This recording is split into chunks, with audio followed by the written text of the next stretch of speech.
Bismillahirrahmanirrahim. Assalamu alaikum dear students. Welcome to my channel Feefinity Physics for All. Today in this video we will discuss chapter 2 from first year FSC Vectors and Equilibrium और इस particular video में हम chapter 2 के numericals discuss करने जा रहे हैं. So let's start the lecture. First of all, as you can see the numerical number 2.1. Suppose in a rectangular coordinate system, a vector A has its tail at the point P minus 2, 3 and its tip at Q 3, 9. तो students यहाँ पे आप देख सकते हैं हमें सबसे पहले दो पॉइंट्स गिवन है, पॉइंट P गिवन है एंड पॉइंट Q गिवन है. ओके, तो हमें कैलकुलेट करना है determine the distance between these two points. तो हम ऐसा करते हैं, पोजीशन वेक्टर का एक कॉन्सेप्ट रिकॉल कर लेते हैं जो कि इस न्यूमेरिकल को सॉल्व करने के लिए हम इस्तेमाल करेंगे. इसके लिए हम ब्लैक स्क्रीन की तरफ चलते हैं. डियर स्टूडेंट्स, आप देख सकते हैं यहाँ पे ये एक रेक्टेंगुलर कोऑर्डिनेट सिस्टम मैंने बनाया, X axis, Y axis, origin. अगर इस एक्स वाई प्लेन में कहीं भी कोई पॉइंट पड़ा हो, से ये कोई पॉइंट है जिसके कोऑर्डिनेट्स a, b हैं, if you join the origin to this point along straight line, तो ये जो वेक्टर आपके पास बना ओ पी वेक्टर, इसे डियर स्टूडेंट्स हम पोजीशन वेक्टर कहते हैं. ओके, अब अगर मैं पी पॉइंट से एक परपेंडिकुलर ड्रॉप करूं नीचे एट पॉइंट एम कह लो, तो ओ से एम तक जो ये वेक्टर आ रहा है ये इसी का एक्स कंपोनेंट है और इस टाइम ये पार्टिकल पी का एक्स कोऑर्डिनेट भी होगा. यानी O से M तक की जो लेंथ है यानी मैग्नीट्यूड है वो A है और डायरेक्शन के लिए आई कैप आ जाएगा. You know, for x axis direction के लिए हम आई कैप यूज़ करते हैं. और ये M से लेकर जो P तक लेंथ है ये B के बराबर होगी और डायरेक्शन के लिए J कैप आ जाएगा. तो यहाँ से पता चला कि position vector of any point P whose coordinates are A, B, it is written normally by R, or you can write OP vector, and this is given by the sum of AI cap and BJ cap. यानी मैं ये कह सकता हूँ किसी भी point के जो कोऑर्डिनेट्स होते हैं वही कोऑर्डिनेट्स हमारे पोजीशन वेक्टर के रेक्टेंगुलर कंपोनेंट्स होते हैं. यानी मैं ये कहना चाह रहा हूँ अगर कल को कोई पॉइंट मुझे गिवन होगा 2, 3, तो इसका पोजीशन वेक्टर निकालने के लिए सिंपली मैं इसके x कोऑर्डिनेट के साथ i लगा दूंगा और y कोऑर्डिनेट के साथ j लगा दूंगा. तो मेरे पास जो वेक्टर बनेगा that is position vector of point P. Suppose कर लीजिए कोई पॉइंट Q है -1, 4, तो इसका जो पोजीशन वेक्टर आएगा OQ that would be -i cap plus 4j cap. यानी जो भी x कोऑर्डिनेट होगा पॉइंट का उसके साथ आप i कैप लगा दोगे और जो भी y कोऑर्डिनेट होगा उसके साथ आप j कैप लगा लोगे, तो आपके सामने पोजीशन वेक्टर आ जाएगा उस पॉइंट का. अब ये बात आपने याद रखनी है. हम न्यूमेरिकल्स की तरफ वापस चलते हैं. से हमने सिलेक्ट कर लिया ये हमारा कोई ओरिजिन पॉइंट है. ओके, और ये हमारा कोई p पॉइंट यहाँ पे पड़ा हुआ है और here is say Q. OP जो वेक्टर होगा ये हमारा P पॉइंट का पोजीशन वेक्टर होगा स्टूडेंट्स. और OQ, इसको मैं डिफरेंट कलर से बना देता हूँ, से ग्रीन से. OQ ये Q पॉइंट का पोजीशन वेक्टर होगा. ओके, लेकिन हमें चाहिए distance between these two points, यानी P और Q के दरमियान डिस्टेंस चाहिए. तो मैं P को Q के साथ स्ट्रेट लाइन में ज्वाइन कर देता हूँ से ये वाइट कलर से. मुझे ये वाला PQ वेक्टर चाहिए, दिस PQ वेक्टर. तो अगर आप इस डायग्राम में चेक कीजिए तो आपको नज़र आ रहा होगा स्टूडेंट्स के जो यहाँ पे वेक्टर्स ऐड हो रहे हैं वो कौन से वेक्टर्स हैं. अगर आप चेक करो OP वेक्टर का जो हेड है वो PQ वेक्टर की टेल से जुड़ा हुआ है, यानी OP वेक्टर PQ वेक्टर में जमा हो रहा है और OQ वेक्टर इसका रिजल्टेंट है. यानी यहाँ पे OQ रिजल्टेंट है इसका OP का प्लस पी क्यू का। अब मुझे यहाँ से पी क्यू निकालना है, तो ओ पी इधर जाकर माइनस हो जाएगा, तो पी क्यू वैक्टर आ जाएगा O Q minus OP. So this is very simple. Whenever you want to find a vector starting from any point and ending on any other point, you need to subtract the position vector of initial point from the position vector of final point, यानी final point के position vector में से initial point का position vector minus कर देंगे। आइए इसकी थोड़ी प्रैक्टिस करते हैं। ये कॉन्सेप्ट बहुत इंपॉर्टेंट है। एक्चुअली किसी भी न्यूमेरिकल से रिलेटेड कोई कॉन्सेप्ट होगा, हमें उस कॉन्सेप्ट को रिकॉल करके न्यूमेरिकल करना है, ताकि हमें इसकी अंडरस्टैंडिंग आए। कल को अगर क्वेश्चन थोड़ा चेंज होके आता है, या कल को आप एमसीक्यू अटेम्प्ट कर रहे होते हैं, तो आपको कॉन्सेप्ट और अंडरस्टैंडिंग होगी, तो आप कोई भी क्वेश्चन कर लोगे अगर वैल्यूज़ चेंज भी कर दी जाएँ। सो हमने यहाँ तक ये सीखा है, अगर सपोज करो मुझे ए बी वेक्टर बनाना है, इट मीन्स ये वेक्टर ए से शुरू हो रहा है, ए इज़ एनी पॉइंट, और बी पे एंड हो रहा है, तो फाइनल पॉइंट यहाँ बी है और इनिशियल पॉइंट ए है, तो फाइनल पॉइंट के पोजीशन वेक्टर में से इनिशियल पॉइंट का पोजीशन वेक्टर माइनस करेंगे। अब फाइनल पॉइंट का पोजीशन वेक्टर क्या होगा, ओ बी, और इनिशियल पॉइंट का पोजीशन वेक्टर क्या होगा, ओ ए। इन दोनों को माइनस कर देना, वेरी सिंपल। कल को आ जाता है जी एक्स वाई वेक्टर फाइंड करें, X and Y are 2 points, so ये बनेगा O Y minus O X. I hope you got it. अब हम क्वेश्चन की तरफ वापस चलते हैं। ले जी, ये बात समझने के बाद अब डाटा में जो पॉइंट्स गिवन थे ये लिख लेते हैं। पॉइंट पी गिवन है -2, -3, और पॉइंट क्यू गिवन है 3, 9। ओके, ये गिवन डाटा में बात आ गई। फाइंड हमने करना है डिस्टेंस बिटवीन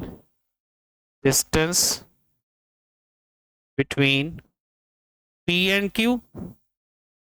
तो ऑफ कोर्स जो पी क्यू वेक्टर होगा जो हम फाइंड करेंगे, उसका जो मैग्नीट्यूड होगा वो स्ट्रेट लाइन डिस्टेंस होगा between P and Q. Okay, तो डिस्टेंस फाइंड करने के लिए हमने पी क्यू वैक्टर निकालना है और उसका मैग्नीट्यूड ले लेना है, वो distance between P and Q आ जाएगा।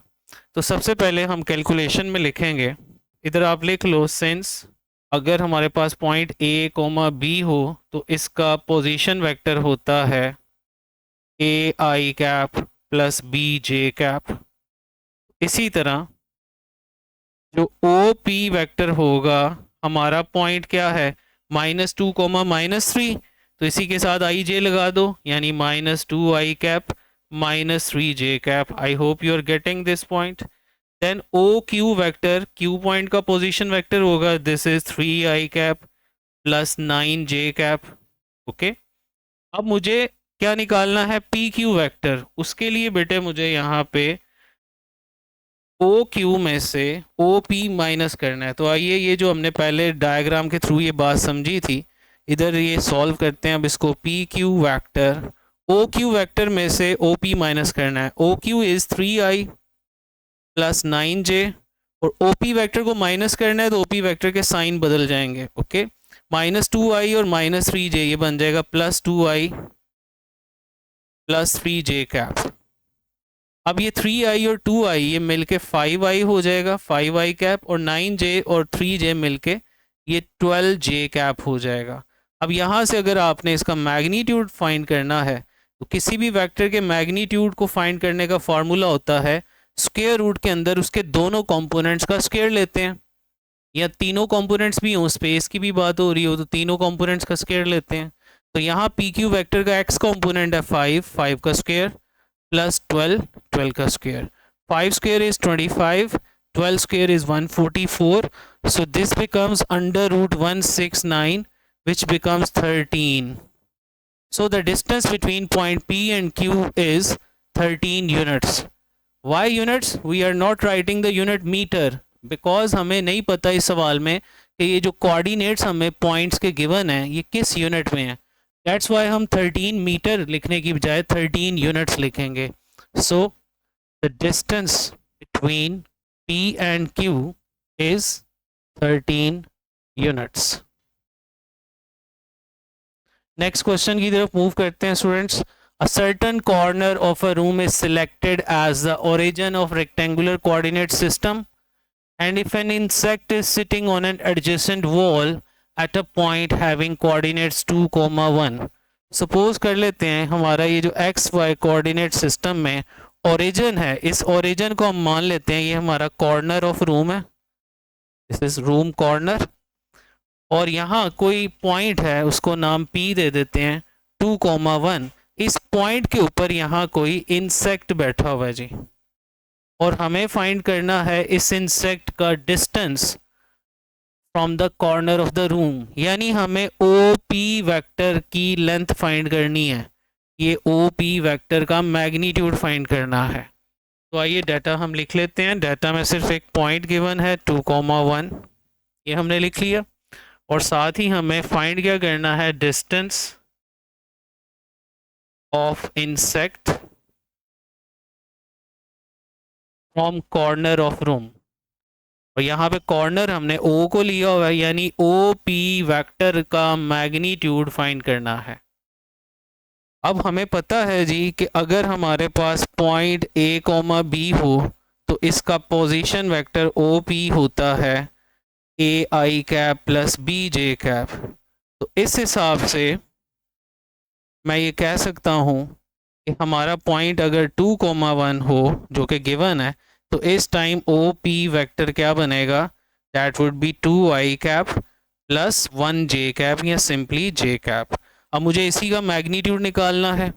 मैग्नीट्यूड निकालने का तरीका क्या होता है, अंडर रूट के अंदर जितने भी रेक्टेंगुलर कंपोनेंट्स हैं उनका स्क्वायर ऐड करते हैं। तो इस टाइम इसका एक्स कंपोनेंट स्टूडेंट्स 2 है तो 2 का स्क्वायर आ गया, और वाई कंपोनेंट 1 है, जे के साथ कुछ नहीं लिखा हुआ मीन 1 है, तो इसका वाई कंपोनेंट 1 है तो 1 का स्क्वायर आ गया। 2 का स्क्वायर इज 4, 1 का स्क्वायर 1, तो under root 5। So answer is 2.2 metre. Result हमारे पास आ गया, the distance of insect from corner of room is 2.2 metre. Next question की तरफ मूव करते हैं। What is the unit vector in the direction of vector A. तो simply हमने पहले वेक्टर ए जो हमें गिवन है इसको लिख लिया 4 I cap plus 3 J cap. अब मुझे यूनिट वेक्टर निकालना है इसी की डायरेक्शन में, तो यूनिट वेक्टर ऑफ जो वेक्टर ए होगा that would be a unit vector A cap. Now we know that unit vector is given by dividing a vector over its magnitude, और magnitude of vector का formula होता है square root के अंदर components का square आता है, यानी एक्स कंपोनेंट का स्क्वायर प्लस वाई कंपोनेंट का स्क्वायर। इस टाइम जो हमें क्वेश्चन में वेक्टर ए गिवन है इसका x कंपोनेंट 4 है, जो i के साथ जो भी लिखा होता है वो x कंपोनेंट होता है, और j कैप के साथ जो भी लिखा होता है ये y कंपोनेंट होता है। तो आइए इसकी वैल्यूज़ यहाँ पे सब्स्टिट्यूट करते हैं। Vector a as it is यहाँ पे सब्स्टिट्यूट होगा, so it would be 4 I cap plus 3 J cap, और नीचे इनके कंपोनेंट का स्क्वायर आएगा अंडर रूट में, यानी 4 square plus 3 square. Now we know that 4 square is 16 and 3 square is 9, तो 16 plus 9 बन जाएगा 25 अंडर रूट में। अब under root 25 is 5, so unit vector in the direction of given vector A is given by 4 i cap plus 3 j cap over 5। आप इस answer को ऐसे भी छोड़ सकते हो, लेकिन आप इसको ऐसे भी लिख सकते हो, अगर आप 5 को डिवाइड कर दो दोनों कंपोनेंट्स पे तो ये 4 ओवर 5 आई कैप प्लस 3 ओवर 5 जे कैप, इस आंसर को ऐसे भी लिखा जा सकता है। ले स्टूडेंट्स, ये हुआ numerical 2.3। Next is numerical 2.4। Two particles are located at R1 3 I cap plus 7 J cap, यानी ये कोई इनिशियल पॉइंट है, उस पॉइंट के कोऑर्डिनेट्स देने की बजाय हमें उसका पोजीशन वेक्टर दे दिया गया है। आइए इस बात को मैं समझाता हूँ। जैसे हमें पता है अगर पॉइंट ये हो a कॉमा b तो इसका पोजीशन वेक्टर क्या होता है, यही होते हैं इसके coordinates a I cap plus b j cap. तो कल को अगर हमें कोई पोजीशन वेक्टर गिवन होगा तो उससे हम पॉइंट भी तो बना सकते हैं ना। यानी मैं इसका रिवर्स सोच रहा हूँ, अगर पॉइंट ये होगा तो पोजीशन वेक्टर ये होगा, लेकिन अगर पोजीशन वेक्टर गिवन होगा तो उससे पॉइंट भी तो बनाया जा सकता है। यानी मैं ये कहना चाह रहा हूँ, अगर मुझे पोजीशन वेक्टर ऐसे गिवन हो 2i cap plus 4j cap, तो इसका मतलब ये एक्चुअली एक ऐसे पॉइंट को रिप्रेजेंट कर रहा है जिसके कोऑर्डिनेट्स 2,4 हैं। ये कोऑर्डिनेट्स, आई होप आप ये बात समझे हैं। ठीक है, तो वापस आते हैं क्वेश्चन की तरफ। हमें पहले पॉइंट का पोजीशन वेक्टर r1 गिवन है, this is 3i cap plus 7j cap, and second position vector is r2 minus 2i cap plus 3j cap. अब हमें फाइंड करना है, find both the magnitude of vector r2 minus r1 and its orientation. Dear students, orientation का मतलब होता है direction, यानी आपने r1 और r2 की ओरिएंटेशन नहीं फाइंड करनी, बल्कि r2 में से r1 माइनस करके जो भी वेक्टर निकलेगा उसका मैग्नीट्यूड और ओरिएंटेशन यानी एंगल फाइंड करना है with respect to X axis. तो यहाँ पे हम ऐसा करते हैं, जो r2 माइनस r1 करके जो भी जवाब आएगा वो कोई वेक्टर ही होगा, तो हम उस वेक्टर को r का नाम दे देते हैं। तो पहले हम r फाइंड करेंगे, फिर इसका मैग्नीट्यूड फाइंड करेंगे, फिर इसकी डायरेक्शन या ओरिएंटेशन फाइंड करेंगे, orientation of r। r vector लिखने से ये फ़ायदा होगा ना, हमें बार बार r2 माइनस r1 नहीं लिखना पड़ेगा। ओके, आइए जी अब सोल्यूशन शुरू करते हैं। फर्स्ट ऑफ ऑल हम क्या करते हैं जी, r वेक्टर फाइंड करते हैं simply by subtracting r1 from r2। Okay, तो आइए सब्स्टिट्यूट करते हैं जी, r2 is minus 2i cap plus 3j cap, और r1 के साइन चेंज हो जाएंगे माइनस होने की वजह से, minus 3i cap minus 7j cap. तो ये मेरे पास रिजल्ट आया जी, माइनस 2i और माइनस 3i ये मिलके माइनस 5i कैप हो जाएगा, और 3j में से 7j अगर आप माइनस करेंगे तो ये माइनस 4j हो जाएगा। ओके, अब यहाँ से आप मैग्नीट्यूड बासानी निकाल सकते हो। मैग्नीट्यूड का फॉर्मूला, किसी भी वेक्टर का मैग्नीट्यूड फाइंड करना है तो आपने अंडर रूट के अंदर स्क्वायर लेना होता है कंपोनेंट्स का। तो इसका कंपोनेंट एक्स कंपोनेंट माइनस 5 का स्क्वायर प्लस माइनस 4 का square, so it would become 5 का स्क्वायर 25 और 4 का स्क्वायर 16। तो ये आ गया अंडर रूट 41, ये बनेगा आपके पास 6.4 के करीब, आई थिंक सो। अब हम बात करेंगे फर्दर इसकी ओरिएंटेशन के लिए। अच्छा स्टूडेंट्स, ओरिएंटेशन के लिए हम वो रूल्स याद कर लेते हैं, थोड़े से रिकॉल कर लेते हैं जो कि हमने vector addition by rectangular components के टॉपिक में एट दी एंड पढ़े थे। थोड़ा सा रिकॉल करते हैं। वहाँ पे स्टूडेंट्स हम सबसे पहले फाई निकालते हैं, which is the smaller angle of any vector in X Y plane with X axis, nearest X axis. Tan inverse इसका फॉर्मूला होता है students R Y over R X. R Y over R X कह लो, A Y over A X कह लो, जिस vector का भी एंगल निकालना होगा उसके कंपोनेंट्स आएंगे। अगर ए वेक्टर का निकाल रहे हो तो A Y over A X आएगा, बी का निकाल रहे हो डायरेक्शन या ओरिएंटेशन तो B Y over B X आएगा। अच्छा, यहाँ से ये फाइंड करने के बाद ये 4 रूल्स होते हैं। अगर हमारा वेक्टर फर्स्ट क्वाड्रेंट में हो तो थीटा फाइंड करने के लिए हम फाई की जो वैल्यू होती है वही थीटा लेते हैं, यानी थीटा और फाई बराबर होते हैं अगर ये फर्स्ट क्वाड्रेंट में हो। सेकंड क्वाड्रेंट में थीटा फाइंड करने के लिए 180 में से फाई माइनस किया जाता है। थर्ड क्वाड्रेंट में थीटा फाइंड करने के लिए आप 180 में फाई को ऐड करते हो, और फोर्थ क्वाड्रेंट में अगर हमारा वेक्टर हो तो हम 360 में से फाई माइनस करते हैं। अच्छा, एक और बात बड़ी इंपॉर्टेंट है यहाँ पे कि ये जब आप फाई मालूम कर रहे होंगे तो आपने आर वाई और आर एक्स की पॉजिटिव वैल्यूज़ लेनी है, इग्नोरिंग देयर नेगेटिव साइंस। इसलिए मैंने यहाँ ये मॉडुलस डाल दी है। इस मॉडुलस का मतलब है कि taking positive values of R Y and R X. चाहे आपको जो वेक्टर गिवन होगा उसमें हो सकता है कंपोनेंट के साथ नेगेटिव साइन लगा हो, आपने फाई मालूम करते हुए आर वाई और आर एक्स के नेगेटिव साइन को इग्नोर कर देना है। ओके, और अगली बात, हमें कैसे पता चलेगा कौन सा वेक्टर किस क्वाड्रेंट में है, उसके लिए ये बात आपने याद रखनी है। फर्स्ट क्वाड्रेंट में दोनों साइन, एक्स का साइन और वाई का साइन, दोनों का साइन पॉजिटिव होता है, both components are positive. Third quadrant में बेटे दोनों ही नेगेटिव होते हैं, आर एक्स भी नेगेटिव है, आर वाई भी नेगेटिव है। और सेकेंड क्वाड्रेंट में हमारे पास एक्स नेगेटिव होता है, वाई पॉजिटिव होता है, ओके। और फोर्थ क्वाड्रेंट में एक्स पॉजिटिव होता है लेकिन वाई नेगेटिव होता है। ये चार बातें आपको पता होनी चाहिए। आइए अब न्यूमेरिकल की तरफ चलते हैं। तो फिलहाल सबसे पहले हम फाई कैलकुलेट करेंगे। तो फाई को कैलकुलेट करने के लिए फॉर्मूला लगाएंगे tan inverse R Y over R X. अब यहाँ पे आर वाई बराबर है टेन इनवर्स, जो y कंपोनेंट है इस टाइम -4 है, लेकिन आपने फाई मालूम करते हुए ये माइनस को इग्नोर कर देना है, खाली 4 लिखना है। और इसका x कंपोनेंट -5 है तो नीचे ये 5 आ गया, +5 इग्नोरिंग नेगेटिव साइन।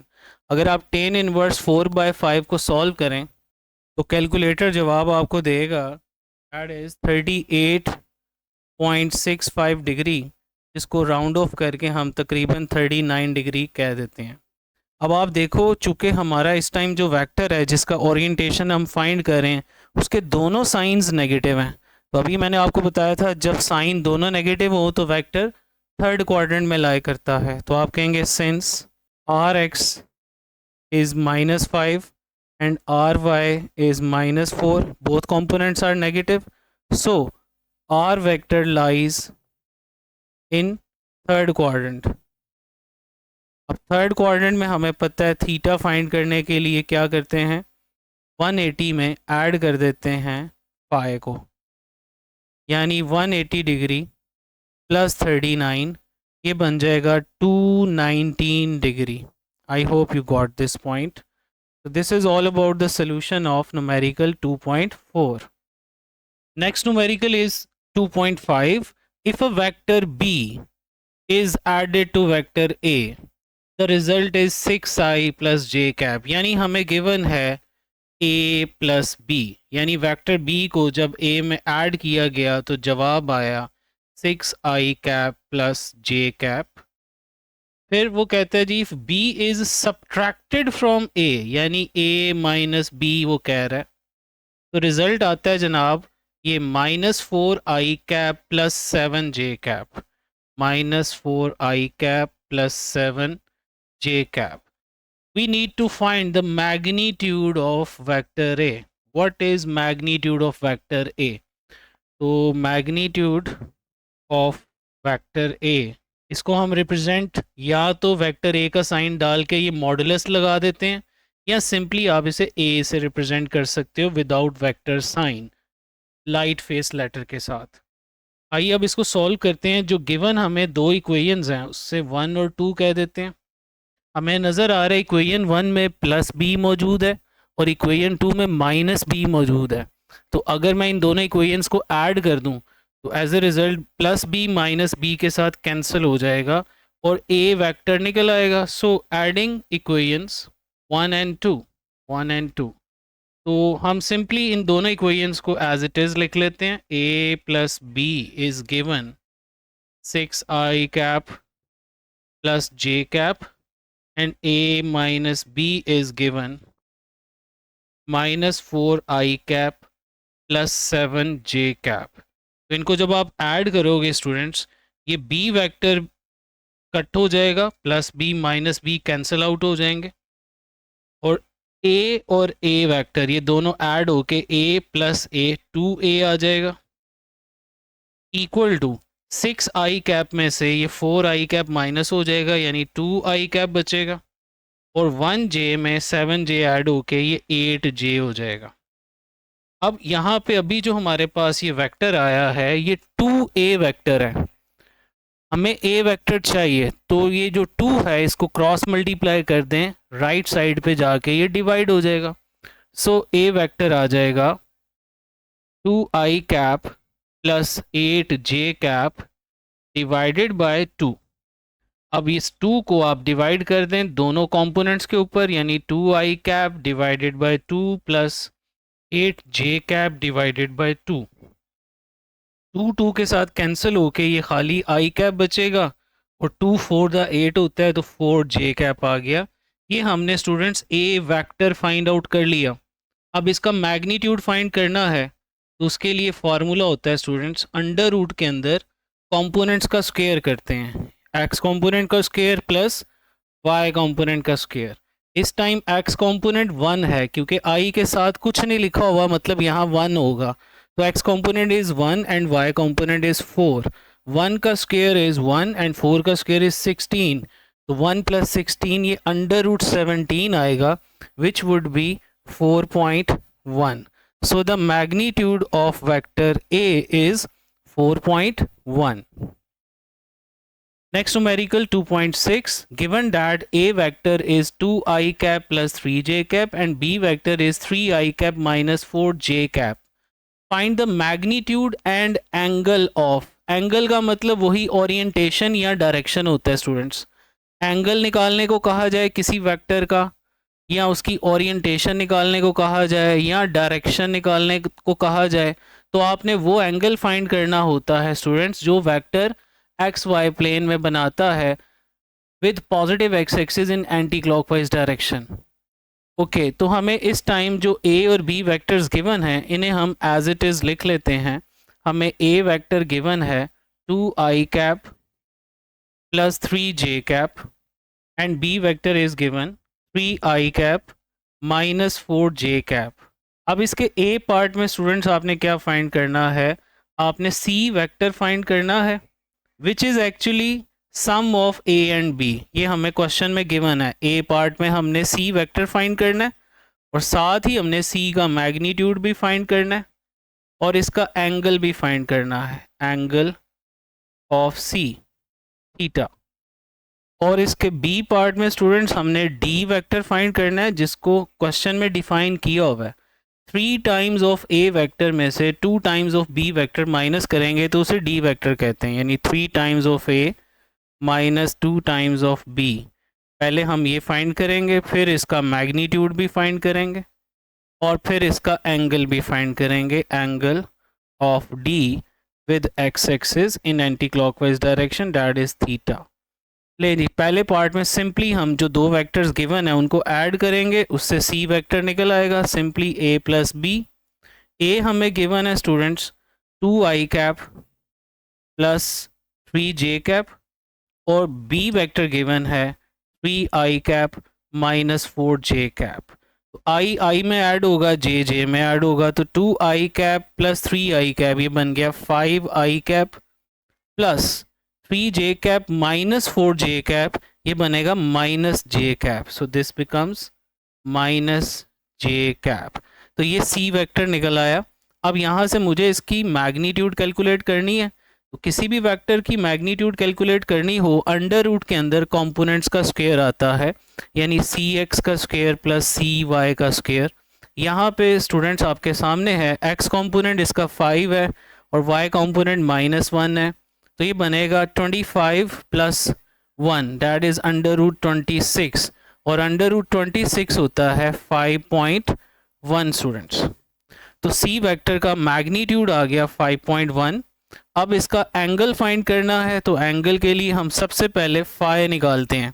ये वाली बात मैं आपको पिछले न्यूमेरिकल्स में सिखा चुका हूँ, तो जिसने ये नहीं सीखा तो पहले आप पिछले न्यूमेरिकल्स देखें जिसमें मैंने ये बात बताई हुई है। ओके, तो फाई निकालने के लिए फॉर्मूला होता है tan inverse C Y over सी एक्स, यानी जिस वेक्टर की डायरेक्शन निकालने जा रहे हो उसके कंपोनेंट्स यहाँ पे आएंगे, ignoring their negative science. Okay, यानी इस टाइम c का जो y कंपोनेंट है डैट इज़ -1, लेकिन माइनस को आपने इग्नोर करके खाली 1 लिखा और x कंपोनेंट इसका 5 है, तो इधर 5 आ गया। अब कैलकुलेटर से आप सॉल्व करें तो टेन इनवर्स 1/5 आपके सामने आ जाएगा 11.3 डिग्री, जिसको हम राउंड ऑफ करके 11 डिग्री कह सकते हैं स्टूडेंट्स। अब मुझे पता है कि जो सी वेक्टर के कंपोनेंट्स हैं उसमें एक्स कंपोनेंट का साइन पॉजिटिव है, वाई का नेगेटिव है, तो इधर लिखेंगे सिंस सी एक्स पॉजिटिव 5 है और सी वाई नेगेटिव 1 है, इस वजह से हम कहेंगे कि इस टाइम हमारा ये जो सी वेक्टर है ये 4th क्वाड्रेंट में लाई कर है। सो इसका मतलब ये हुआ C vector lies in fourth quadrant. अब फोर्थ क्वाड्रेंट में जब भी कोई वेक्टर होता है इन एक्स वाई प्लेन, तो उसका थीटा फाइंड करने के लिए हम 360 में से 5 माइनस करते हैं। तो 360 में से जब आप 11 माइनस करोगे तो ये आ जाएगा आपके पास 359, सॉरी 349 बनेगा। It would be 349 degree. So ये हमारा पहला पार्ट हो गया। अब बी पार्ट जब सॉल्व करेंगे तो इसमें डी वेक्टर फाइंड करना है, which is 3 times of A minus 2 times of B. लो जी, इधर हम सॉल्व कर रहे हैं। अब थर्ड पेज पे आपको नज़र आ रहा है 3 टाइम्स ऑफ ए, तो मैं डायरेक्टली इस टाइम कर रहा हूँ, ए को 3 से मल्टीप्लाई करके लिखो। तो ए वेक्टर है 2i प्लस 3j, इसको 3 से मल्टीप्लाई करो तो ये बनेगा 6i cap plus 9j cap. लेकिन जो बी वेक्टर है उससे 2 से मल्टीप्लाई करके माइनस करना है, यानी माइनस करना है लेकिन 2 से मल्टीप्लाई करो। आप 2 से मल्टीप्लाई करो बी वेक्टर को, ये जो बी वेक्टर डाटा में लिखा हुआ है। तो 3 to the 6, 6i cap and 4 to the 8, तो 8j कैप साथ आ गया। अब आगे आप ब्रैकेट ओपन करके साइन चेंज कर देंगे, 6i cap plus 9j cap minus 6i cap and minus minus plus हो गया, ब्रैकेट जब ओपन की तो प्लस 8j कैप आ गया। अब 6i और माइनस 6i ये कैंसिल हो गए, 9j प्लस 8j ये आ गया 17j कैप। तो डी वेक्टर आ गया। सो इसका मैग्नीट्यूड तो सिर्फ 17 ही निकलेगा, चूँकि इसका x कॉम्पोनेंट है ही नहीं। तो x कॉम्पोनेंट 0 है और y कॉम्पोनेंट 17 है, तो ये 17 ही आंसर आ गया। लेकिन इसकी डायरेक्शन या ओरिएंटेशन फाइंड करने के लिए हम वही फार्मूला अप्लाई करेंगे, फाई इक्वल टू थीटा यहाँ लेना पड़ेगा। चूँकि इस टाइम वेक्टर ना फर्स्ट क्वाड्रेंट में, ना सेकंड में, ना थर्ड, ना फोर्थ, इस टाइम ये सिर्फ पॉजिटिव वाई एक्सिस पे मौजूद है, तो ऑफ कोर्स इस टाइम ये एक्स एक्सिस के साथ 90 एंगल बनाएगा। लेकिन हम अपने फार्मूला से ही सॉल्व करने की कोशिश करें, D Y over D X tan inverse कर लें तो आपके पास ये जवाब आएगा जी, tan inverse D Y, Y component 17 है इसका, एक्स कॉम्पोनेंट 0 है। अब समथिंग ओवर 0 होता है स्टूडेंट्स इन्फिनिटी। इस बात को ना मैं आपको समझाता हूँ ज़रा। समथिंग ओवर 0, कोई भी नंबर आ जाए, ऊपर कोई भी नंबर हो, एनी नंबर, और नीचे अगर 0 आ जाए तो इसको इन्फिनिटी कहते हैं, और कैलकुलेटर पे इसे मैथ एरर कहा जाता है, मैथ एरर। ओके, तो अभी आप चेक करें ज़रा 1090 डिग्री क्या होता है। अभी कैलकुलेटर पे ज़रा सब बच्चे चेक कीजिए। जैसे ही आप 1090 डिग्री प्रेस करेंगे कैलकुलेटर पे, आपको जवाब मिलेगा मैथ एरर। मैथ एरर मतलब इन्फिनिटी। तो यहाँ से क्या पता चला 90 डिग्री किसके बराबर होगा। अगर ये 10 को मैं दूसरी साइड पे ले जाऊँ तो ये 10 इनवर्स मैथ एरर या इन्फिनिटी क्या बनेगा, 90 degree. I hope you got it. इसका मतलब है हम कह सकते हैं जब भी 10 इनवर्स में इन्फिनिटी आ जाएगा answer would B 90 degree. So that's all about numerical number 2.6। Next move करते हैं क्वेश्चन नंबर 2.7 की तरफ। Find the angle between the two vectors A 5i cap plus j cap and b 2i cap plus 4j cap. याद रखिएगा वो angle जो दो vectors के दरमियान होता है वो या तो डॉट प्रोडक्ट में पाया जाता है या क्रॉस प्रोडक्ट में पाया जाता है। वैसे यही एंगल वेक्टर्स की एडिशन में और सब्ट्रैक्शन में भी इस्तेमाल होता है। तो हम क्या करेंगे स्टूडेंट्स, हम सिंपली डॉट प्रोडक्ट को यूज़ करेंगे, क्योंकि डॉट प्रोडक्ट को सॉल्व करना इजी होता है as compare to cross product, और वहाँ से हम थीटा कैलकुलेट कर लेंगे। सो जो दो वेक्टर्स हमें गिवन है हम उसको डाटा में लिख देते हैं। A vector is 5i cap plus j cap and b vector is 2i cap plus 4j cap. ये दो वेक्टर्स गिवन है, हमें फाइंड करना है angle between vector A and vector B theta question mark. Calculations करने से पहले हम डॉट प्रोडक्ट का फॉर्मूला स्टूडेंट्स लिखेंगे, which we know that A B cos theta. Students formula होता है डॉट प्रोडक्ट का ए डॉट बी। ओके, तो यहाँ से कॉस थीटा बनेगा A dot B over A B. लो जी, अब डॉट प्रोडक्ट को फाइंड करने का एक फॉर्मूला हम लोगों ने पढ़ा हुआ है कि डॉट प्रोडक्ट जब आपने फाइंड करनी हो दो वेक्टर्स की, तो आप उनके रेक्टेंगुलर कंपोनेंट्स को मल्टीप्लाई कर देते हो। यानी ए के एक्स कंपोनेंट को बी के एक्स कंपोनेंट से मल्टीप्लाई कर दो, ए के वाई कंपोनेंट को बी के वाई कंपोनेंट से मल्टीप्लाई कर दो, ए के जी कंपोनेंट को बी के जी कंपोनेंट से मल्टीप्लाई कर दो। तो ये आपके पास फार्मूला आ गया डॉट प्रोडक्ट का। ओके, तो हम क्या करते हैं, इसमें सारी वैल्यूज सब्स्टिट्यूट करते हैं। A vector is 5i cap plus J cap as it is मैंने पुट कर दिया, डॉट बी वेक्टर गिवन है 2i cap plus 4j cap as it is आ गया, डिवाइडेड बाय, अब इन्हीं वेक्टर्स का मैग्नीट्यूड आना है। मैग्नीट्यूड के लिए मैं बार बार बता चुका हूँ कि किसी भी वेक्टर का मैग्नीट्यूड निकालना हो तो अंडर रूट के अंदर कंपोनेंट्स का स्क्वायर आता है। अब ए वेक्टर के दो कंपोनेंट्स हैं 5 एंड 1, तो 5 का स्क्वायर आ गया और 1 का स्क्वायर आ गया। फिर बी वेक्टर के जो कंपोनेंट्स हैं वो 2 और 4 हैं, तो 2 का स्क्वायर प्लस 4 का स्क्वायर अंडर रूट में आ गया। अब इसको सॉल्व कर लेते हैं मजीद। न्यूमरेटर में दो वेक्टर्स का डॉट प्रोडक्ट लेते हुए स्टूडेंट्स याद रखिएगा, आपने इनके रिस्पेक्टिव कंपोनेंट्स को मल्टीप्लाई करना होता है सिंपली। यानी पहले वेक्टर का एक्स कंपोनेंट, दूसरे वेक्टर का एक्स कंपोनेंट, ये दोनों मल्टीप्लाई होंगे। 5 इंटू 2 इज 10 प्लस, अब इसका y कंपोनेंट j के साथ कुछ नहीं लिखा हुआ, मतलब इधर 1 होगा, और दूसरे वेक्टर में j के साथ 4 लिखा हुआ है, तो इन दोनों को भी मल्टीप्लाई कर दो। 1 इंटू 4 इज़ 4, और नीचे बचेगा आपके पास under root 25 plus 1 under root 26 हो जाएगा, और दूसरा अंडर रूट के अंदर आएगा 4 plus 16 that is under root 20। तो कॉस थीटा मेरे पास यहाँ पे आ गया 14 over under root 26 and under root 20। अगर हम इसकी राइट हैंड साइड को कैलकुलेटर पे सॉल्व करें स्टूडेंट्स, यानी 14 divided by under root 26 multiply by under root 20, तो ये आंसर आता है स्टूडेंट्स 0.6139।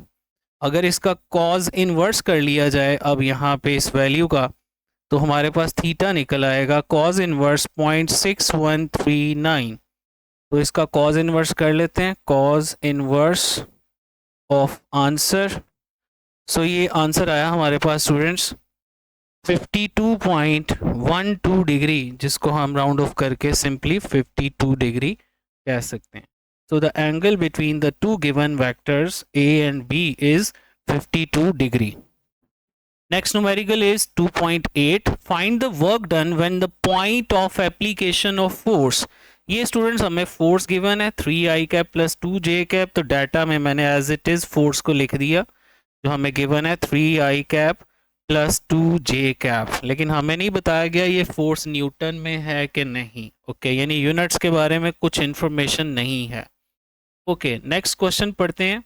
ये फोर्स मूव करा रही है एक बॉडी को स्ट्रेट लाइन में, moves in a straight line from the point 2, -1 to the point 6, 4। तो हमें बॉडी के मूव होने का इनिशियल पॉइंट भी गिवन है, फाइनल पॉइंट भी गिवन है, तो इनको नाम हम खुद दे देते हैं।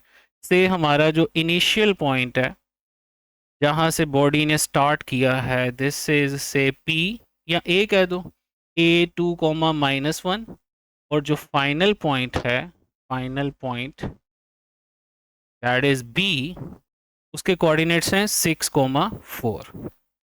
अब हमें फाइंड करना है work done, W। We know that work done is the dot product of force and displacement.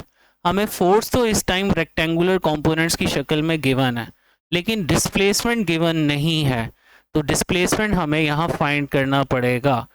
इस बात को मैंने पहले दो न्यूमेरिकल्स में अच्छी तरह से सिखाया था। अगर तो आपने पहले दो न्यूमेरिकल अभी तक नहीं देखे, आप डायरेक्टली इस न्यूमेरिकल को देख रहे हो, तो पहले वो फर्स्ट 2 न्यूमेरिकल्स देखिए, उसमें ये पूरी बात मैंने समझाई हुई है। तो फिलहाल अज्यूम करते हुए कि ये बात आपको आती है पहले दो न्यूमेरिकल से रिलेटेड, तो हम डायरेक्टली इसको सॉल्व करने की तरफ चलते हैं। Let's solve it, let's change the colour. Okay, calculations में जो दो पॉइंट्स हैं इनके पहले पोजीशन वेक्टर लिखे जाएंगे। स्टूडेंट्स हमें पता है कोई पॉइंट P हो A, B, तो उसका पोजीशन वेक्टर होता है OP जो कि होता है A I cap plus B J cap. ये बात हमें पता है। अब इसी तरह से जो पॉइंट ए है 2, -1, तो इसका पोजीशन वेक्टर बनेगा O A vector. This would be 2i cap minus J cap. I hope you are getting. और बी पॉइंट है 6, 4, तो इसका पोजीशन वेक्टर बनेगा O B which is 6i cap plus 4j cap.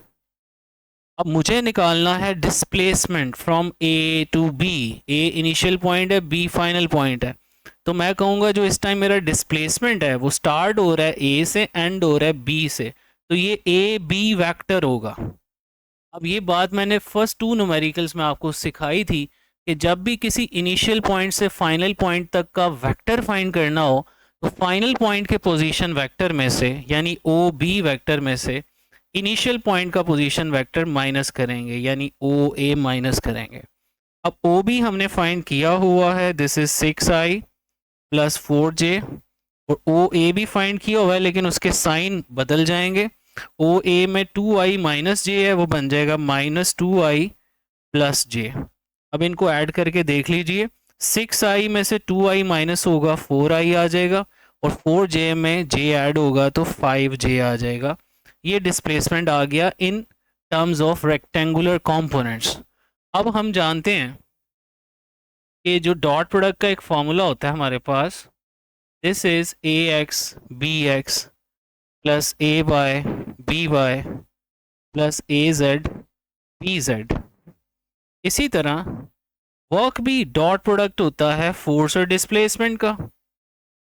तो इसमें भी फिर हम रेक्टेंगुलर कंपोनेंट्स वाला फार्मूला अप्लाई करेंगे, यानी फोर्स के और डिस्प्लेसमेंट के रिस्पेक्टिव कंपोनेंट्स के मैग्नीट्यूड को मल्टीप्लाई करके ऐड कर देंगे, यानी F X D X plus F Y D Y plus F G D G. तो फोर्स का एक्स कंपोनेंट स्टूडेंट्स डाटा में देखें ये 3 है, आई कैप के साथ जो लिखा होता है वो एक्स कंपोनेंट होता है 3, और डिस्प्लेसमेंट का एक्स कंपोनेंट है 4, तो 3 इंटू 4 आ गया। फोर्स का वाई कंपोनेंट 2 है, दिस इज 2, और डिस्प्लेसमेंट का वाई कंपोनेंट है 5, तो आ गया 5। और दोनों के जी कंपोनेंट तो हैं ही नहीं क्योंकि ये एक ही प्लेन पर लाई करने वाले दो वेक्टर्स हैं, इसलिए इन्हें कोप्लेनर वेक्टर्स कहते हैं और इनमें जी कंपोनेंट नहीं होता। तो ये आ गया जी 12 plus 10, answer is 22। So we can say that work done is 22 units. हमने जूल क्यों नहीं लगाया? क्योंकि यहाँ हमें कोऑर्डिनेट्स और फोर्स के यूनिट्स नहीं गिवन। अगर क्वेश्चन में बताया होता कि ये फोर्स न्यूटन में है और कोऑर्डिनेट्स मीटर में है, तब आप यहाँ पे जूल लिख सकते थे। सो वर्क आप रिजल्ट के अंदर क्या लिखोगे अब? That the required work done by the force is 22 units.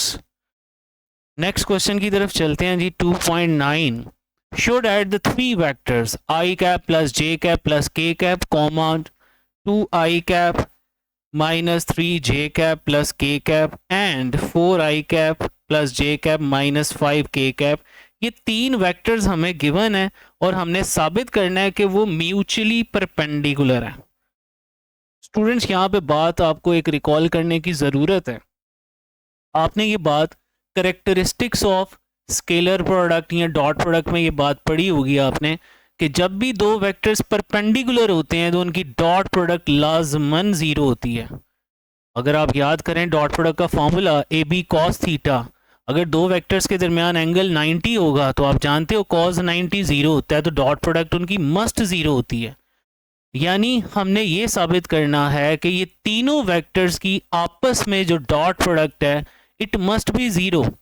अगर तो मैं इन तीनों वेक्टर्स की डॉट प्रोडक्ट आपस में लूँ, यानी पहले वेक्टर की दूसरे के साथ, दूसरे की तीसरे के साथ, तीसरे की पहले के साथ, ये तीनों डॉट प्रोडक्ट अगर ज़ीरो आ जाएं तो इट मीन्स ये तीनों आपस में म्यूचुअली परपेंडिकुलर हैं। तो ये क्वेश्चन ना actually show that kind of question है, यानी प्रूफ करना है इसके अंदर। इसलिए हम क्या करते हैं, ये जो 3 वेक्टर्स हैं इनको ना नाम दे देते हैं ताकि हमारे लिए एड्रेस करना क्वेश्चन में आसान हो। हम पहले वेक्टर का नाम ए रख देते हैं which is simply given I cap plus J cap plus K cap. Then हमें बी वेक्टर गिवन है 2i cap minus 3j cap plus K cap, और सी वेक्टर तीसरे वेक्टर को कह देते हैं 4i cap plus J cap minus 5k cap. अब मैंने यहाँ पे टू फाइंड नहीं लिखा, टू प्रूव लिखा है। हमें प्रूव करना है ये जो 3 गिवन वेक्टर्स हैं ये म्यूचुअली परपेंडिकुलर हैं, यानी vector A, B and C are mutually perpendicular. ये बात हमें साबित करनी है, म्यूचुअली परपेंडिकुलर। यानी इनडायरेक्टली हमें ये बात साबित करनी है, दैट इज कि ए डॉट बी निकाली जाए या बी डॉट सी निकाली जाए या सी डॉट ए या ए डॉट सी लिया जाए, तो ये तीनों डॉट प्रोडक्ट ज़ीरो आनी चाहिए। ये हमने साबित करना है। ओके, तो आइए हम सबसे पहले पहली डॉट प्रोडक्ट कैलकुलेशंस में सॉल्व करते हैं। A dot B, A dot B, A vector है students I cap plus J cap plus K cap, dot B vector है 2i cap minus 3j cap plus K cap. अब dot product find करने के लिए जो formula होता है A X B X plus A Y B Y plus A G B G, उस formula में करते क्या है, दोनों वेक्टर के रिस्पेक्टिव कंपोनेंट्स के मैग्नीट्यूड को मल्टीप्लाई करके ऐड करते हैं। तो पहले वेक्टर का एक्स कंपोनेंट 1 है, आई के साथ कुछ नहीं लिखा हुआ मतलब 1 है, और दूसरे वेक्टर का 2 है तो 1 इंटू 2 आ गया, प्लस इनके y कंपोनेंट्स मल्टीप्लाई करें 1 इंटू माइनस 3, फिर इनके z कंपोनेंट्स मल्टीप्लाई करें 1 इंटू 1, तो ये आंसर बनेगा जी 2 माइनस 3 प्लस 1। अब 2 माइनस 3 माइनस 1 होता है और आगे प्लस 1 भी मौजूद है, तो माइनस 1 प्लस 1 ये 0 हो गया। लो जी, ये तो साबित हो गया a is perpendicular to b, a is perpendicular to b। अब आप दूसरी डॉट प्रोडक्ट कैलकुलेट करो बी और सी की। नाउ बी डॉट सी, ये भी 0 आनी चाहिए। B vector is 2i cap minus 3j cap plus K cap, dot यहाँ पे अब सी वेक्टर आएगा which is 4i cap plus J cap minus 5k cap. ले जी, इनके भी रिस्पेक्टिव कंपोनेंट्स मल्टीप्लाई करें, दोनों के x कंपोनेंट 2 इंटू 4, दोनों के y कंपोनेंट्स मल्टीप्लाई करें माइनस 3 इंटू 1, और दोनों के z कंपोनेंट 1 इंटू माइनस 5, तो ये आंसर आएगा 8 minus 3 minus 5, minus 3 minus 5 is minus 8, 8 minus 8 is 0। This implies that B is perpendicular to C। Okay, अब रह गया जी तीसरा dot product C dot A कर लेते हैं, C डॉट A, इसको भी डिफरेंट कलर से कर लेते हैं, से जी ब्लू से कर लेते हैं। C डॉट A कैलकुलेट करने के लिए C वेक्टर है हमारे पास 4i cap plus J cap minus 5k cap, और डॉट नीचे वेक्टर इसके साथ में लिख रहा हूँ, स्पेस मेरे पास कम है, ए वेक्टर था आई cap plus J cap plus K cap. ले जी, इनके रिस्पेक्टिव कंपोनेंट्स मल्टीप्लाई करें, दोनों के x कंपोनेंट 4 इंटू 1, दोनों के y कंपोनेंट्स मल्टीप्लाई करें 1 इंटू 1, और दोनों के z कंपोनेंट मल्टीप्लाई करें माइनस 5 इंटू 1, तो ये आ गया जी 4 plus 1 minus 5, 4 plus 1 is 5 and 5 minus 5 is 0। This implies C is perpendicular to A। अब आपने लिखना है, इसको हम वाइट कलर से लिख देते हैं, since A dot B, B dot C और C डॉट A ये तीनों 0 आ चुकी हैं, so given vectors A, B and C are mutually perpendicular। ये साबित हो गया, mutually perpendicular।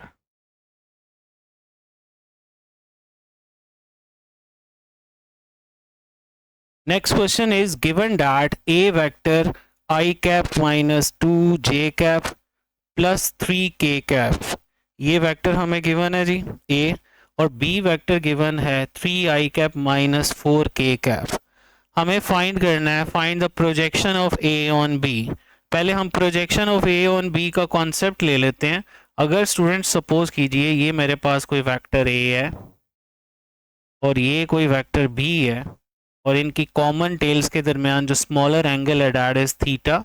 अब अगर मुझे ए का प्रोजेक्शन लेना है ऑन बी तो मैं ए के हेड से एक परपेंडिकुलर ड्रॉप करूंगा ऑन टू वेक्टर बी। तो ये एक परपेंडिकुलर आप देख रहे हैं, तो इसका वो प्रोजेक्शन जो बी की डायरेक्शन में होगा या ऑन बी बनेगा वो ये वाला प्रोजेक्शन होगा जो रेड कलर से मैं दिखा रहा हूँ।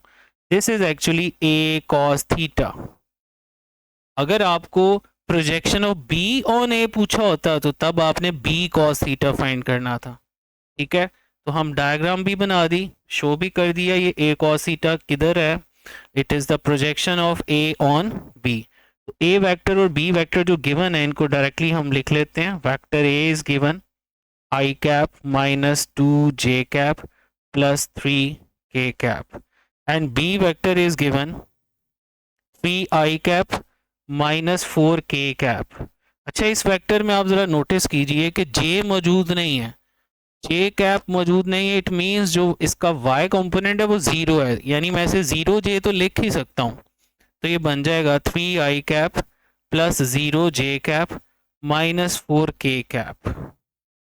ओके, ये वेक्टर्स गिवन है और टू फाइंड में हम लिख लेते हैं projection of A on B.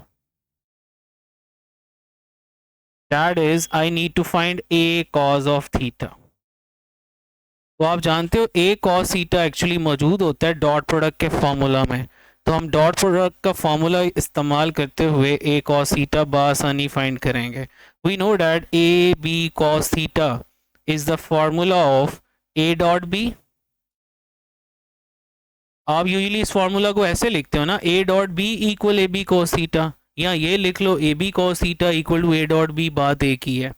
अब मुझे यहाँ से ए कॉस थीटा चाहिए तो बी को मैं इधर क्रॉस मल्टीप्लाई करके राइट हैंड साइड पे डिवाइड कर दूंगा, तो ए कॉस थीटा निकल आएगा A dot B over B.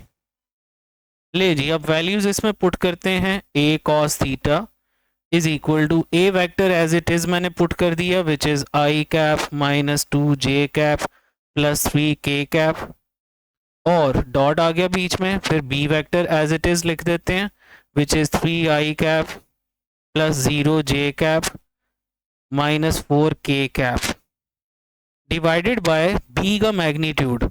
अब वेक्टर का मैग्नीट्यूड का मतलब होता है अंडर रूट के अंदर कंपोनेंट्स का स्क्वायर। अब बी वेक्टर का एक्स कंपोनेंट 3 है, 3 का स्क्वायर आ गया, वाई कंपोनेंट 0 है, 0 का स्क्वायर आ गया, और जी कंपोनेंट -4 है, -4 का स्क्वायर आ गया इन स्क्वायर रूट। अब जनाब ऊपर वाले हिस्से में न्यूमरेटर में आप सिंपली डॉट प्रोडक्ट सॉल्व करने के लिए पिछले न्यूमेरिकल में भी आपको बताया था, आप रिस्पेक्टिव कंपोनेंट्स को मल्टीप्लाई करते हो। तो दोनों के x कंपोनेंट को मल्टीप्लाई किया 1 इंटू 3, दोनों के y कंपोनेंट को मल्टीप्लाई किया -2 इंटू 0, दोनों के z कंपोनेंट को मल्टीप्लाई किया 3 इंटू -4, और नीचे b का मैग्नीट्यूड आ गया 9 प्लस 16। ऊपर मेरे पास बनेगा जी 3 -2 इंटू 0 तो 0 ही रहेगा, तो उसको लिखने की ज़रूरत नहीं है। और नेक्स्ट 3 इंटू -4 है, ये बन जाएगा -12, और नीचे आ जाएगा अंडर रूट 25। अब 3 - 12 होगा -9 और नीचे हो जाएगा 5। So projection of A on B यानी ए कॉस थीटा हमारे पास आ गया -9/5।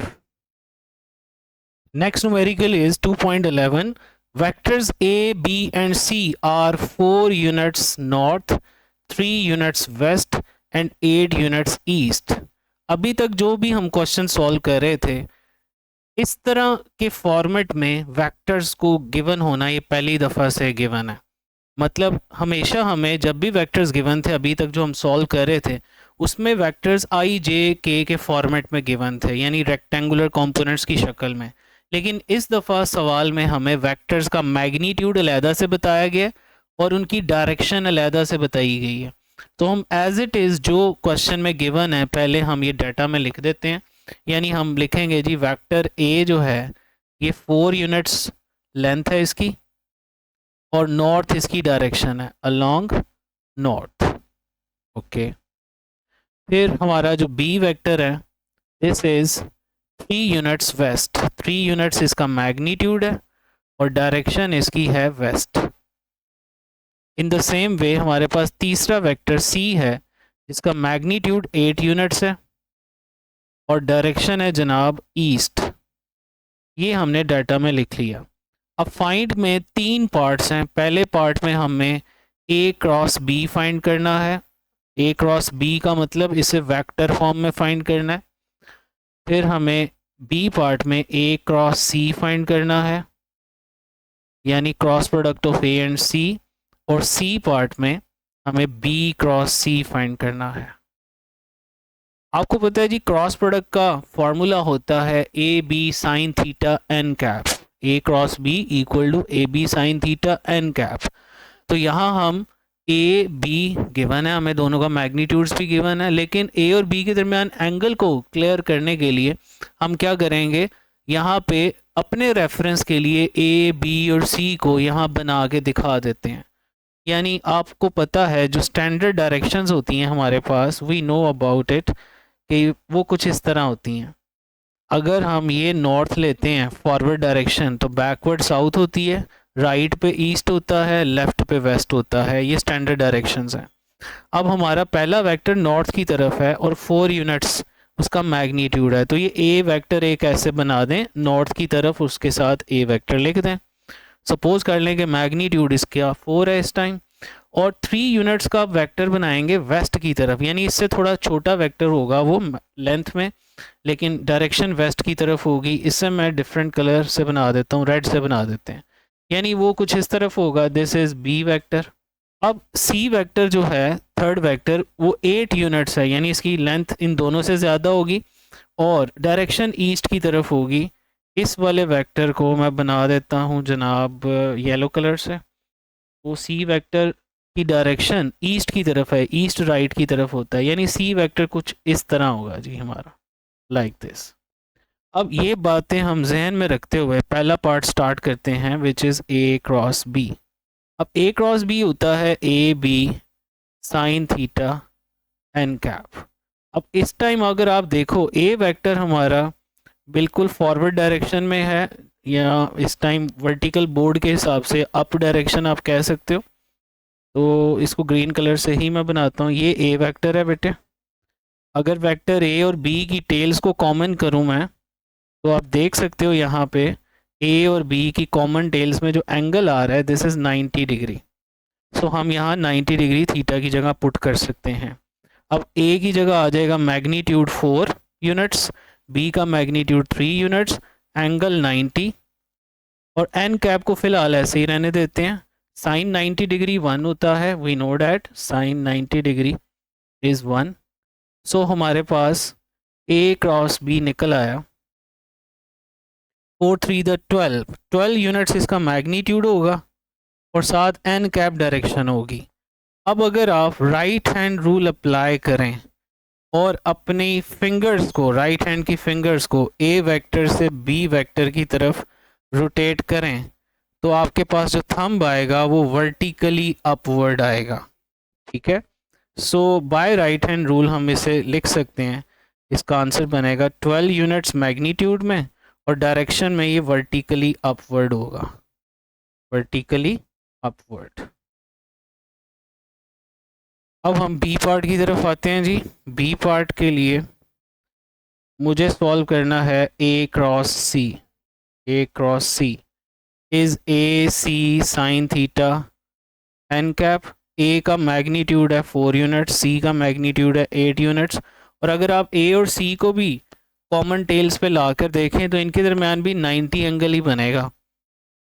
आप चेक कर सकते हैं N cap as it is, यानी ए इस तरफ है स्टूडेंट्स और सी इस तरफ है। जब इनकी टेल्स मिलेंगी तो इनके दरमियान कितना एंगल आएगा, 90 ही आएगा। अब हो जाएगा ये 4 8 द 32 यूनिट्स और साथ एन कैप इसकी डायरेक्शन है।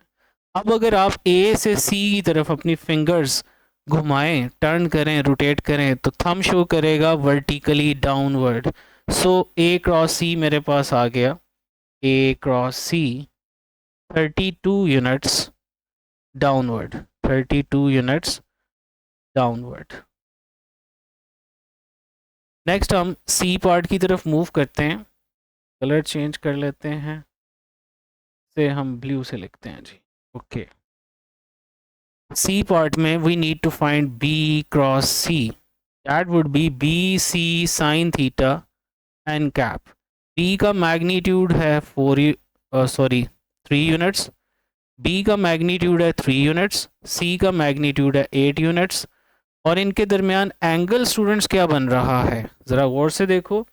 जो वेक्टर बी है वो किस तरफ था, अलोंग वेस्ट, और सी वेक्टर अलोंग ईस्ट है, यानी बी वेस्ट की तरफ था, यानी बी इस तरफ है,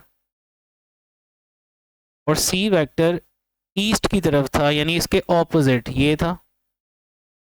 तो इनकी टेल्स, कॉमन टेल्स के दरमियान जो एंगल है this is 180 degree, opposite direction में एंगल 180 डिग्री होता है। और वी नो डैट जो साइन 180 डिग्री होता है that is zero. So 3 8 the 24 और साइन 180 को ज़ीरो कर दिया, ज़ीरो 24 से मल्टीप्लाई होकर ज़ीरो कर देगा इसका मैग्नीट्यूड। और ऐसा वेक्टर जिसका मैग्नीट्यूड ज़ीरो, उसकी डायरेक्शन आर्बिट्रेरी होती है और उसे ओ वेक्टर से रिप्रेजेंट करते हैं। तो बी क्रॉस सी जो आएगा ये मैग्नीट्यूड में ज़ीरो आएगा और डायरेक्शन में आर्बिट्रेरी होगा, जैसा कि आप नल वेक्टर की डेफिनेशन से ये बात जानते हैं। तो this is all about numerical 2.11। Next students, numerical number 2.12 और 2.13 ये दोनों ही टॉर्क या मोमेंट ऑफ फोर्स से रिलेटेड हैं। तो हम पहले थोड़ा टॉर्क के फार्मूला को रिकॉल कर लेते हैं, चूँकि उसी फार्मूला को यूज़ करते हुए हमने यहाँ पे टॉर्क या मोमेंट ऑफ फोर्स इन दोनों न्यूमेरिकल्स में कैलकुलेट करना है। सो आइए ज़रा एक टॉर्क के कॉन्सेप्ट और उसके फार्मूला को रिकॉल करते हैं। ये स्टूडेंट्स, हमारे पास कोई एक रिजिड बॉडी हो, सपोज कर लीजिए लाइक दिस, ये पिविटेड हो एट पॉइंट ओ, जैसा कि आपको दिखाया गया है। अब इसके किसी एक सर्टन पॉइंट पी पर आप एक फोर्स लगाते हो। तो ये कुछ टर्मिनोलॉजीज आपको याद रखनी है टॉर्क के टॉपिक में। ओ पॉइंट यूजुअली हमारा पिवट होता है, यूजुअली, ज़रूरी नहीं है कि ओ ही हमेशा पिवट हो। ये बात एक्चुअली मैंने आपको समझानी है। पिवट हम कहते हैं पॉइंट ऑफ रोटेशन को, किसे कहते हैं, पॉइंट ऑफ रोटेशन। तो अगर आपसे ये पूछा जाए calculate the torque about origin, it means आपका पिवट पॉइंट ओरिजिन है, पॉइंट ऑफ रोटेशन ओरिजिन है। और जिस पॉइंट पे फोर्स लगनी है उस पॉइंट को हमेशा हम न्यूमेरिकल्स में पी कहा करेंगे और फोर्स को हम एफ से रिप्रेजेंट करते हैं। अब यहाँ पे जो पी पॉइंट का पोजीशन वेक्टर है विद रिस्पेक्ट टू ओरिजिन, ये ओ पी वेक्टर, इससे डियर स्टूडेंट्स हम पोजीशन वेक्टर आर कहते हैं।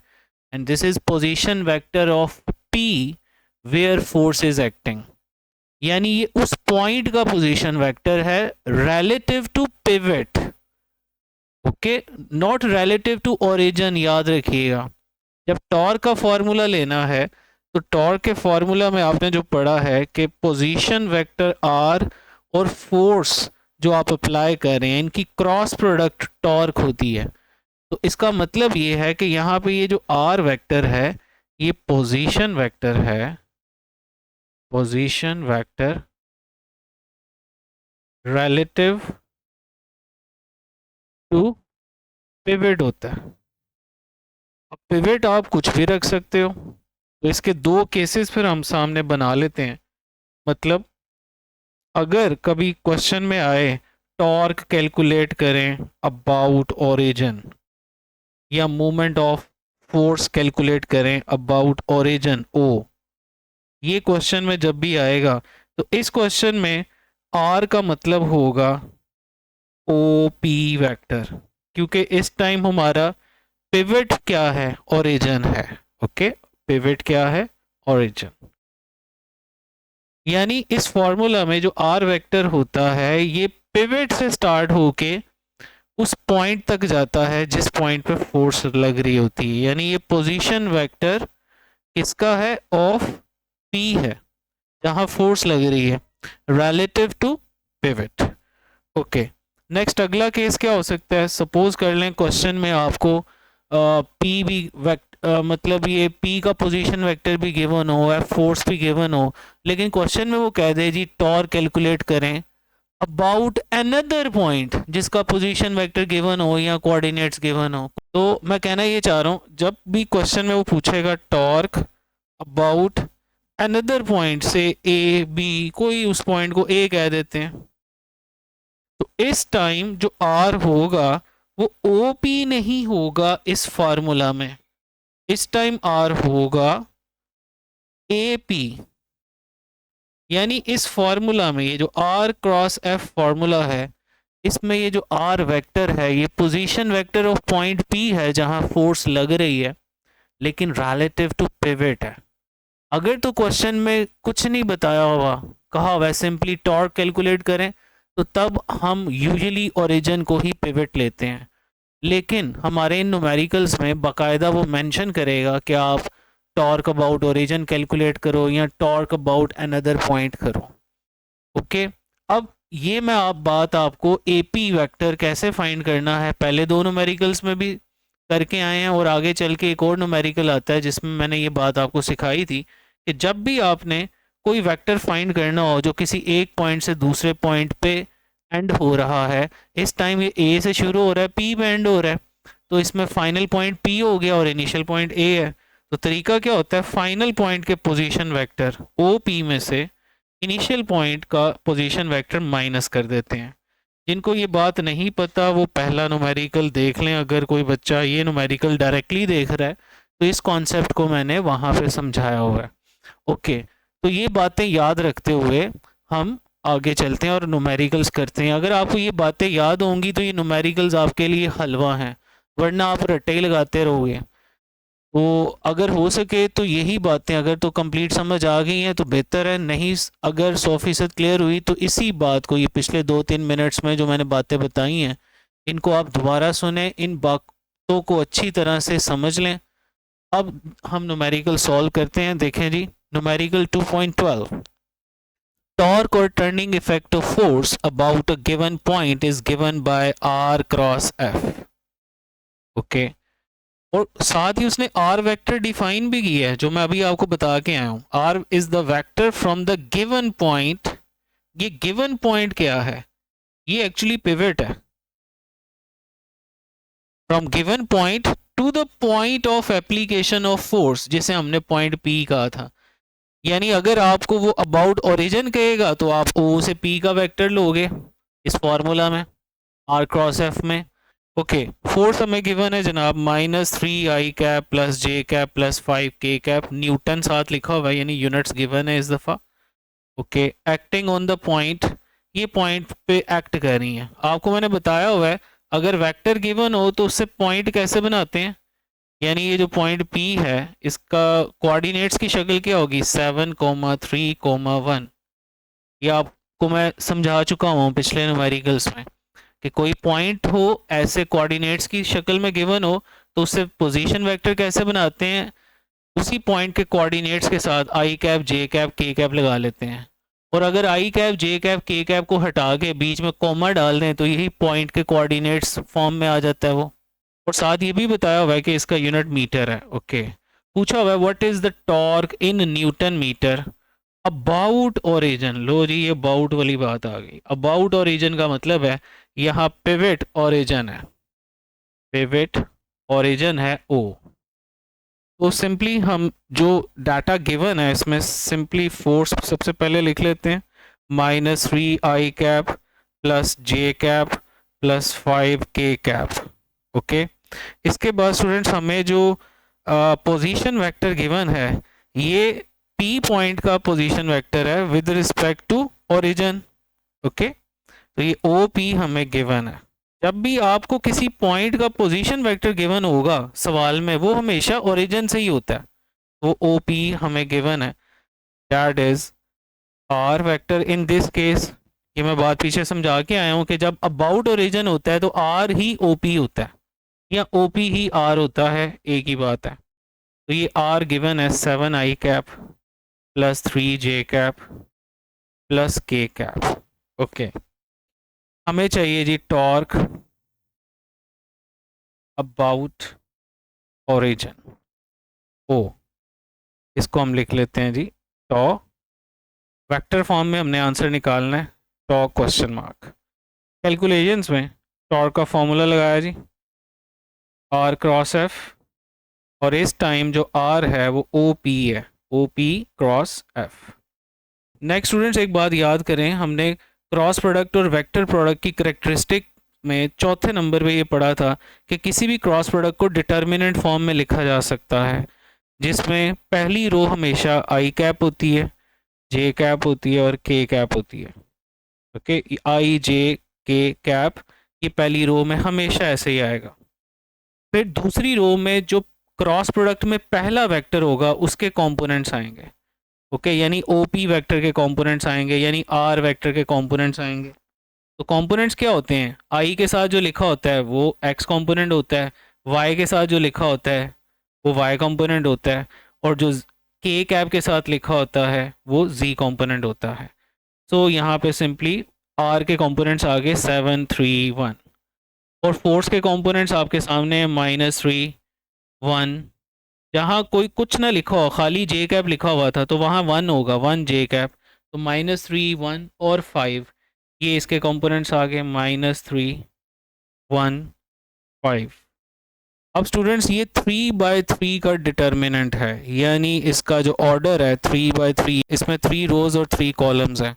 ऐसे डिटर्मिनेंट को ओपन करते हैं बाय रो 1 एक्सपेंडिंग बाय R1।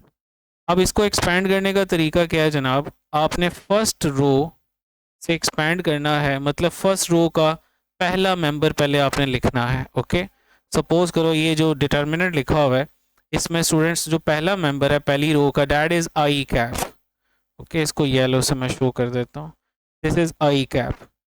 तो अब आप आई कैप वाले कॉलम को छोड़ के और आई कैप वाली रो को छोड़ के क्या बचा आपके सामने, क्या ये नहीं बचा 3115 या 3115, ये यानी आपने ये पहला मेंबर आई कैप लिखा और इसके आगे एक डिटर्मिनेंट डाल के जो बचा है 3115 ये लिख लिया। इसके बाद अब बारी आनी है सेकंड मेंबर ऑफ R1 की, और पहली रो का जो सेकंड मेंबर है डैट इज जे कैप। तो अब जे कैप के अंडर वाला कॉलम जो है ये नहीं आएगा और उसकी रो नहीं आएगी, तो बाकी क्या बचा अब 7 -3 एंड 1 5, ये आ जाएगा उसके साथ, लेकिन साइन रिवर्स आएगा जे का, माइनस जे कैप, और इसके आगे डिटर्मिनेंट आ जाएगा 7 1 -3 5। नेक्स्ट अब थर्ड मेंबर आएगा के कैप, और इसके नीचे वाला कॉलम नहीं आएगा, बाकी आ जाएंगे, और बाकी क्या बचे 7 3 -3 1, लेकिन अब साइन प्लस आएगा, प्लस के, और आगे डिटर्मिनेंट में 7 3 -3 1। ले स्टूडेंट्स, इस मेथड से हमने 3/3 मैट्रिक्स वाले ऑर्डर को कन्वर्ट कर लिया 2/2 के अंदर। तो 2/2 ऑर्डर का डिटर्मिनेंट सॉल्व करना आपने मैट्रिक में सीखा हुआ है क्रॉस मल्टीप्लिकेशन से, यानी अब ये 2/2 के मैट्रिक्स को सॉल्व आप करोगे, ये 3 पहले 5 से मल्टीप्लाई होगा, 3 5 द 15, माइनस फार्मूले का होता है बीच में आता है, और ये 1 × 1 1 आ गया, माइनस जे कैप, 7 5 से मल्टीप्लाई होगा, दिस इज 35, फिर माइनस फार्मूले का, और -3 1 से मल्टीप्लाई होगा तो ये -3 बनेगा, एक माइनस फार्मूले का है तो ये प्लस हो जाएगा, फिर प्लस के कैप, 7 1 से मल्टीप्लाई होके 7 आ जाएगा, माइनस एक फार्मूले का, और एक ये -3 जब 3 से मल्टीप्लाई होगा तो -9 आएगा, तो एक फार्मूले का माइनस होगा, दोनों मिलकर प्लस हो जाएंगे, 3 3 द 9। अब आप सॉल्व करके लिख लीजिए जी, 15 - 1 14 आई कैप 35 प्लस 3 38 और बाहर माइनस साइन है तो माइनस 38 जे कैप और 7 प्लस 9 16 के कैप। साथ में आपने ये ब्रैकेट लगा के इसका यूनिट ज़रूर लिखना है वरना न्यूमेरिकल में नंबर 1 कट जाएगा आपका। Newton meter. इस दफ़ा यूनिट्स हम क्यों लिख रहे हैं? चूँकि हमें गिवन था कि force is measured in newton, ये क्वेश्चन में गिवन था, न्यूटन में मेजर हो रही है और जो हमारे पास कोऑर्डिनेट्स हैं वो मीटर में हैं, तो ऑफ कोर्स इस टाइम जो इसका यूनिट बनना था that is newton meter. Next numerical is 2.13। अब इस न्यूमेरिकल में वो बात इस्तेमाल होगी जो कि मैंने पिछले न्यूमेरिकल को स्टार्ट करने से पहले आपको समझाई थी। तो आइए इस न्यूमेरिकल को स्टार्ट करते हैं। The line of action of force F equal to I cap minus 2 J cap. So force जैसे ही गिवन है वैसे ही हम डाटा में लिख लेते हैं आई कैप माइनस 2 जे कैप, लेकिन इस दफ़ा हमें कोई यूनिट्स के बारे में नहीं पता। Okay, passes to a point whose position vector is minus j plus k। तो हमें यहाँ पोजीशन वेक्टर गिवन है उस पॉइंट का जिसमें से फोर्स गुजर रही है। ये मैंने आपको समझाया था पहले भी, जिसमें से फोर्स गुजर रही होती है उस पॉइंट को P कहते हैं। ठीक है, जो बच्चा अगर ये न्यूमेरिकल डायरेक्ट देख रहा है उसको सबसे पहले 2.12 देखना चाहिए, फिर आप 2.13 पे आए, क्योंकि उसमें मैंने इसकी एक ओवरऑल पिक्चर आपको बताई है कि टॉर्क के क्वेश्चन को कैसे आपने सॉल्व करना होता है।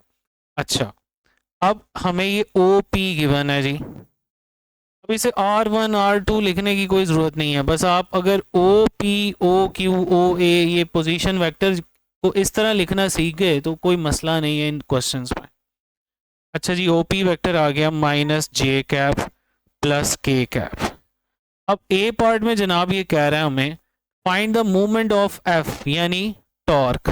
मूवमेंट ऑफ एफ को या मूवमेंट ऑफ फोर्स को ही टॉर्क कहते हैं, यानी हमने टॉर्क निकालना है अबाउट ओरिजिन। तो जब आप अबाउट ओरिजिन सॉल्व करते हैं तो उस टाइम आर वेक्टर होता है ओ पी वेक्टर, ये बात मैं पहले समझा चुका हूँ, तो इसलिए 2.12 ज़रूर देखें, डायरेक्टली इस न्यूमेरिकल को मत देखिए, पहले 2.12 न्यूमेरिकल देखेंगे तो ये न्यूमेरिकल ज़्यादा बेहतर समझ आएगा। नेक्स्ट है जी बी पार्ट में द मूवमेंट ऑफ एफ, यहीं वही टॉर्क निकालना है अबाउट द पॉइंट। अब ये कोई और पॉइंट है इसका पोजीशन वेक्टर आई प्लस के है।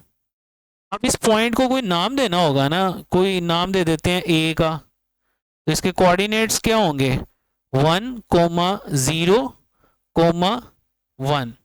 समझे बच्चों? आप ये जानते हो, ये मैंने सिखाया हुआ है कि पोजीशन वेक्टर से कोऑर्डिनेट्स कैसे बनते हैं, कोऑर्डिनेट से पोजीशन वेक्टर कैसे बनता है, वेरी सिंपल। अच्छा, अब इस पॉइंट को अगर आपने ए का नाम दिया है तो ये अगर इसका पोजीशन वेक्टर है तो वो पोजीशन वेक्टर क्या होगा ओ ए होगा। अगर ए का पोजीशन वेक्टर कहा जाए तो वो ओ ए होगा।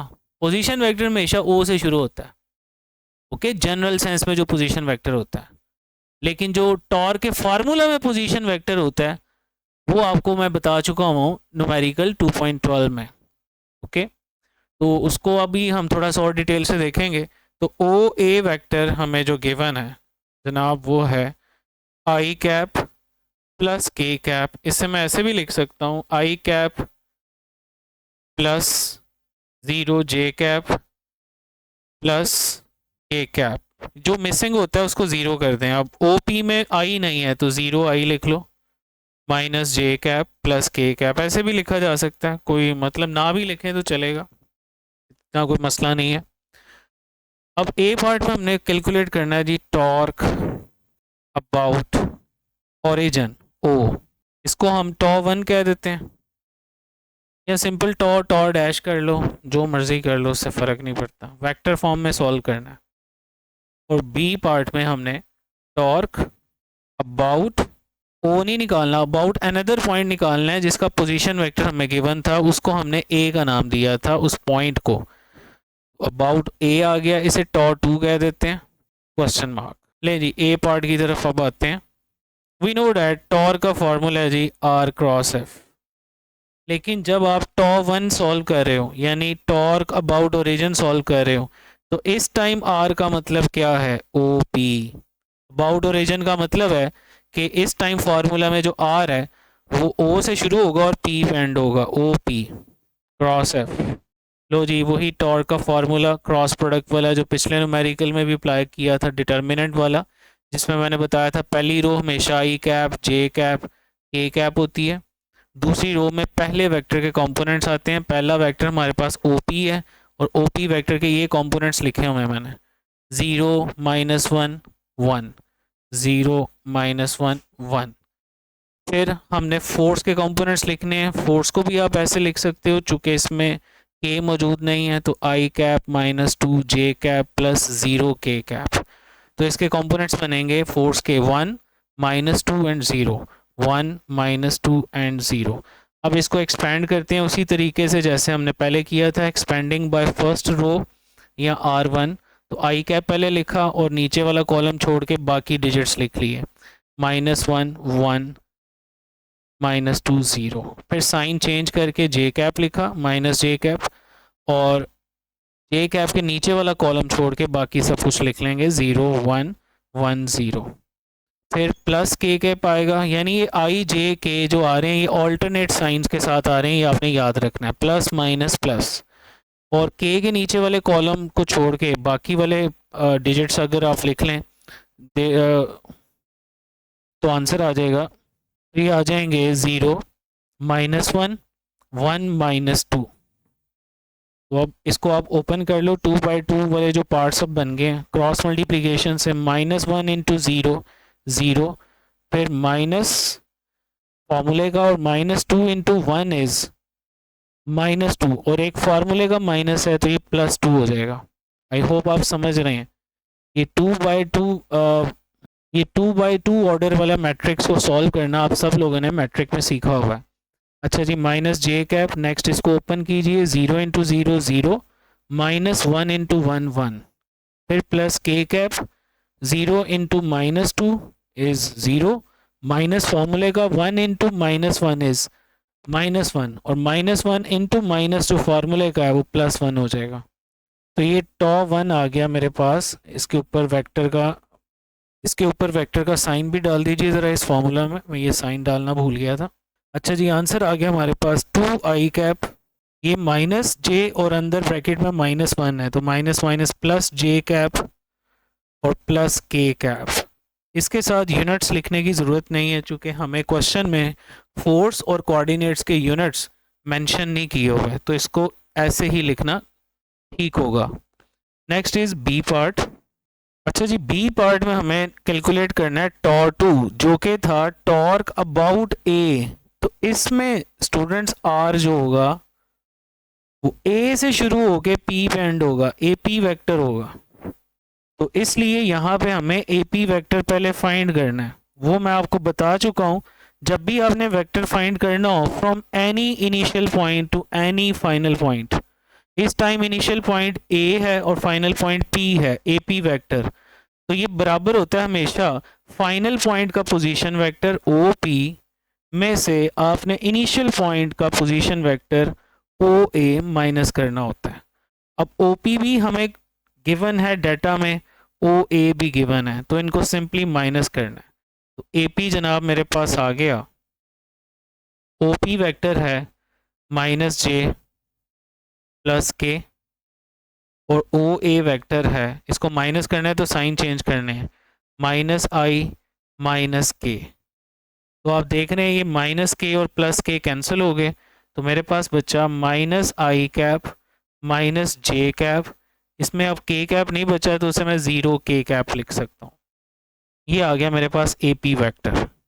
अब स्टूडेंट्स हमने टॉर्क कैलकुलेट करना था टॉ2 अबाउट पॉइंट ए, तो आइए अब इसको लिखते हैं टॉ2 जो कि था ए पी क्रॉस एफ के। डिटर्मिनेंट फॉर्म बनाएंगे, पहली रो आई कैप जे कैप के कैप, दूसरी रो में ए पी वैक्टर के कंपोनेंट्स आएंगे। ए पी वैक्टर स्टूडेंट्स अभी जो हमने ये फाइंड किया है, ये सर्कल में कर रहा हूँ, इसमें कंपोनेंट्स बन रहे हैं -1 -1 0, -1 -1 0, और फोर्स के कंपोनेंट्स थे, ये डाटा में देखें, ये मैं हाईलाइट कर रहा हूँ, 1 आई के साथ 1 था, जे के साथ -2 था, के साथ 0 था, तो कंपोनेंट्स बने 1 -2 0। लो जी, इसे भी आप डिटर्मिनेंट को ओपन कीजिए बाय R1, तो मेरे पास ये कुछ रिजल्ट बनेगा, -1 0 -2 0, फिर -j, इसके नीचे वाला कॉलम छोड़ के बाकी बचेगा -1 0 1 0 प्लस k, और k के नीचे वाले छोड़ के बचेगा -1 -1 1 -2, ये आ गया। अब आई कैप के आगे वाला डिटर्मिनेंट खोलें, क्रॉस मल्टीप्लिकेशन से, -1 इंटू 0 0, फिर माइनस फार्मूले का -2 इंटू 0 दैट इज ऑल्सो 0, 0 -0 हो गया, 0 प्लस 0 0 ही रहेगा, माइनस जे कैप, ये भी 0 -0 प्लस के कैप, ये बनेगा -1 इंटू -2, ये बनेगा जनाब +2, फिर माइनस फार्मूले का, और ये 1 मल्टीप्लाई होगा -1 के साथ, 1 इंटू -1 इज -1, और बाहर फार्मूले का माइनस है, प्लस हो जाएगा लाइक दिस। तो ये टॉ2 मेरे पास निकल आया इन वेक्टर फॉर्म, 0 आई कैप, 0 जे कैप और 3 के कैप। तो 0 आई 0 जे लिखने की ज़रूरत नहीं है, खाली 3 के कैप लिख देते हैं। तो ये हमारा ई पार्ट भी सॉल्व हो गया। आई hope you got it. Next numerical is 2.14. The magnitude of dot and cross products of two vectors are 6√3 and 6 respectively. यानी स्टूडेंट्स हमें ये 6√3 ये गिवन है डॉट प्रोडक्ट, और ये जो 6 गिवन है this is actually cross product, और ये इनके मैग्नीट्यूड्स गिवन है, यानी a dot b is equal to 6√3 and a cross b cross product this is 6। अच्छा, यहाँ पे कम से कम क्रॉस प्रोडक्ट के इर्द गिर्द ये मॉड लगाना ज़रूरी है, चूँकि क्रॉस प्रोडक्ट एक वेक्टर होता है और हम सिर्फ इसका मैग्नीट्यूड लिख रहे हैं, तो मैग्नीट्यूड को ये मॉडुलस साइन के साथ हम शो कर सकते हैं। लेकिन डॉट प्रोडक्ट के इर्द गिर्द भी अगर आप ये मॉडुलस लगा लें तो चलेगा, अगर ना लगाएं तो गुजारा हो जाएगा, क्योंकि आप जानते हो जो डॉट प्रोडक्ट है वो एक स्केलर होता है, और जो स्केलर होता है उसका मैग्नीट्यूड ही होता है, उसको हम कोई मॉड से शो नहीं करते। तो वैसे लगाना है तो आप दोनों के इर्द गिर्द भी मॉडुलस लगा सकते हो, गलती नहीं होगी। हाँ, अगर आपने क्रॉस प्रोडक्ट के इर्द गिर्द मॉडुलस ना लगाया तो ये गलती कंसिडर होगी। हमारा टू फाइंड आ गया angle between A and B, that is theta question mark. We know that cross product is given by A B sine theta. N cap भी होता है, लेकिन जब मैग्नीट्यूड लेंगे क्रॉस प्रोडक्ट का तो आप ऑफ कोर्स फिर डायरेक्शन तो नहीं ना लिखेंगे एन कैप, और ये मॉडुलस डालना नहीं भूलना, मॉडुलस नहीं डालेंगे तो इट मीन आपको एन कैप भी लिखना पड़ेगा। ओके, हमें सिर्फ मैग्नीट्यूड गिवन है, डायरेक्शन के बारे में कुछ पता नहीं है। और मैंने इस फार्मूला को थोड़ा रिवर्स लिखा है, लेफ्ट हैंड साइड को राइट पे लिखा है, राइट को लेफ्ट पे लिखा है, सिर्फ अपनी आसानी के लिए, उससे कोई फ़र्क नहीं पड़ता। इसको इक्वेशन 1 कह देते हैं। And also I know that कि डॉट प्रोडक्ट का फॉर्मूला होता है A B cos theta, A dot B. Simply मुझे ये समझ आ रही है, अगर मैं इन दोनों फार्मूलाज को डिवाइड कर दूं तो ये ए बी कैंसिल होके sign theta over cos theta tan theta बन जाएगा। तो मेरे पास टेन थीटा का एक फार्मूला आ जाएगा, ए क्रॉस बी का magnitude divided by A dot B का मैग्नीट्यूड। तो dividing 1 and 2, dividing equations 1 and 2, we get AB sin theta, AB sin theta divided by AB cos theta is equal to A cross B magnitude with modulus sin divided by A dot B। अब students ये A B से cut गया, sine theta over cos theta, ये वाला हिस्सा students ये tangent theta बन जाएगा, tan theta equal to A cross B over A dot B. इस फार्मूला को नेक्स्ट टाइम आपने याद भी रखना है, ये एमसीक्यू में भी पूछा जा सकता है कि आपको क्रॉस और डॉट दे दे और वो कहे एंगल मालूम करो, तो आपको ये फार्मूला याद होगा, तो आप क्रॉस और डॉट का मैग्नीट्यूड पुट करके उसका टेन इनवर्स करके आराम से एंगल कैलकुलेट कर लेंगे 10-15 सेकेंड के अंदर। For sake of MCQ you need to memorise this formula. अब वैल्यू सब्स्टिट्यूट कीजिए, टेन थीटा आ जाएगा। A cross B is actually 6 and A dot B, अच्छा क्रॉस प्रोडक्ट का इधर मैं मॉडुलस डालना भूल गया, ये आपने नहीं भूलना। 6 और डॉट प्रोडक्ट का मैग्नीट्यूड है 6/√3, 6 से कैंसिल हो गया, टेन थीटा की वैल्यू आ गई 1/√3। तो इसका आप टेन इनवर्स करोगे तो थीटा निकल आएगा, theta equal to tan inverse 1/√3। आप कैलकुलेटर पे चेक कर सकते हैं, its answer would be 30 degree. Next, numerical number 2.15. A load of 10 Newton is suspended from a clothesline. This distorts the line so that it makes an angle of 15 degree with the horizontal at each end. Find the tension in the clothesline. आइए students हम इसकी diagram बनाकर पहले इस बात को समझते हैं। यानी आप ऐसे कह लीजिए कि एक क्लोथ लाइन मतलब एक रस्सी है जो आपने बांधी हुई है, ठीक है, और उस क्लोथ लाइन पर 10 न्यूटन का वेट या लोड लटकाया गया है, जिसकी वजह से ऑफ कोर्स वो जो क्लोथ लाइन है वो अपनी हॉरिजॉन्टल पोजीशन से थोड़ी बेंड होके नीचे आएगी और दोनों तरफ से 15 डिग्री का एंगल बनाएगी। जब ये कहा जाए कि दोनों तरफ से 15 डिग्री का एंगल बना रही है विद हॉरिजॉन्टल, तो इट मींस ये जो वेट हमने सस्पेंड किया होगा वो बिल्कुल क्लोथ लाइन के सेंटर पे किया होगा। यानी आप ये कह लो ये क्लोथ लाइन थी जी पहले, ऐसे वेट लटकाने से पहले क्लोथ लाइन ऐसे थी। ओके, जैसे ही आपने वेट लटकाया सेंटर पे,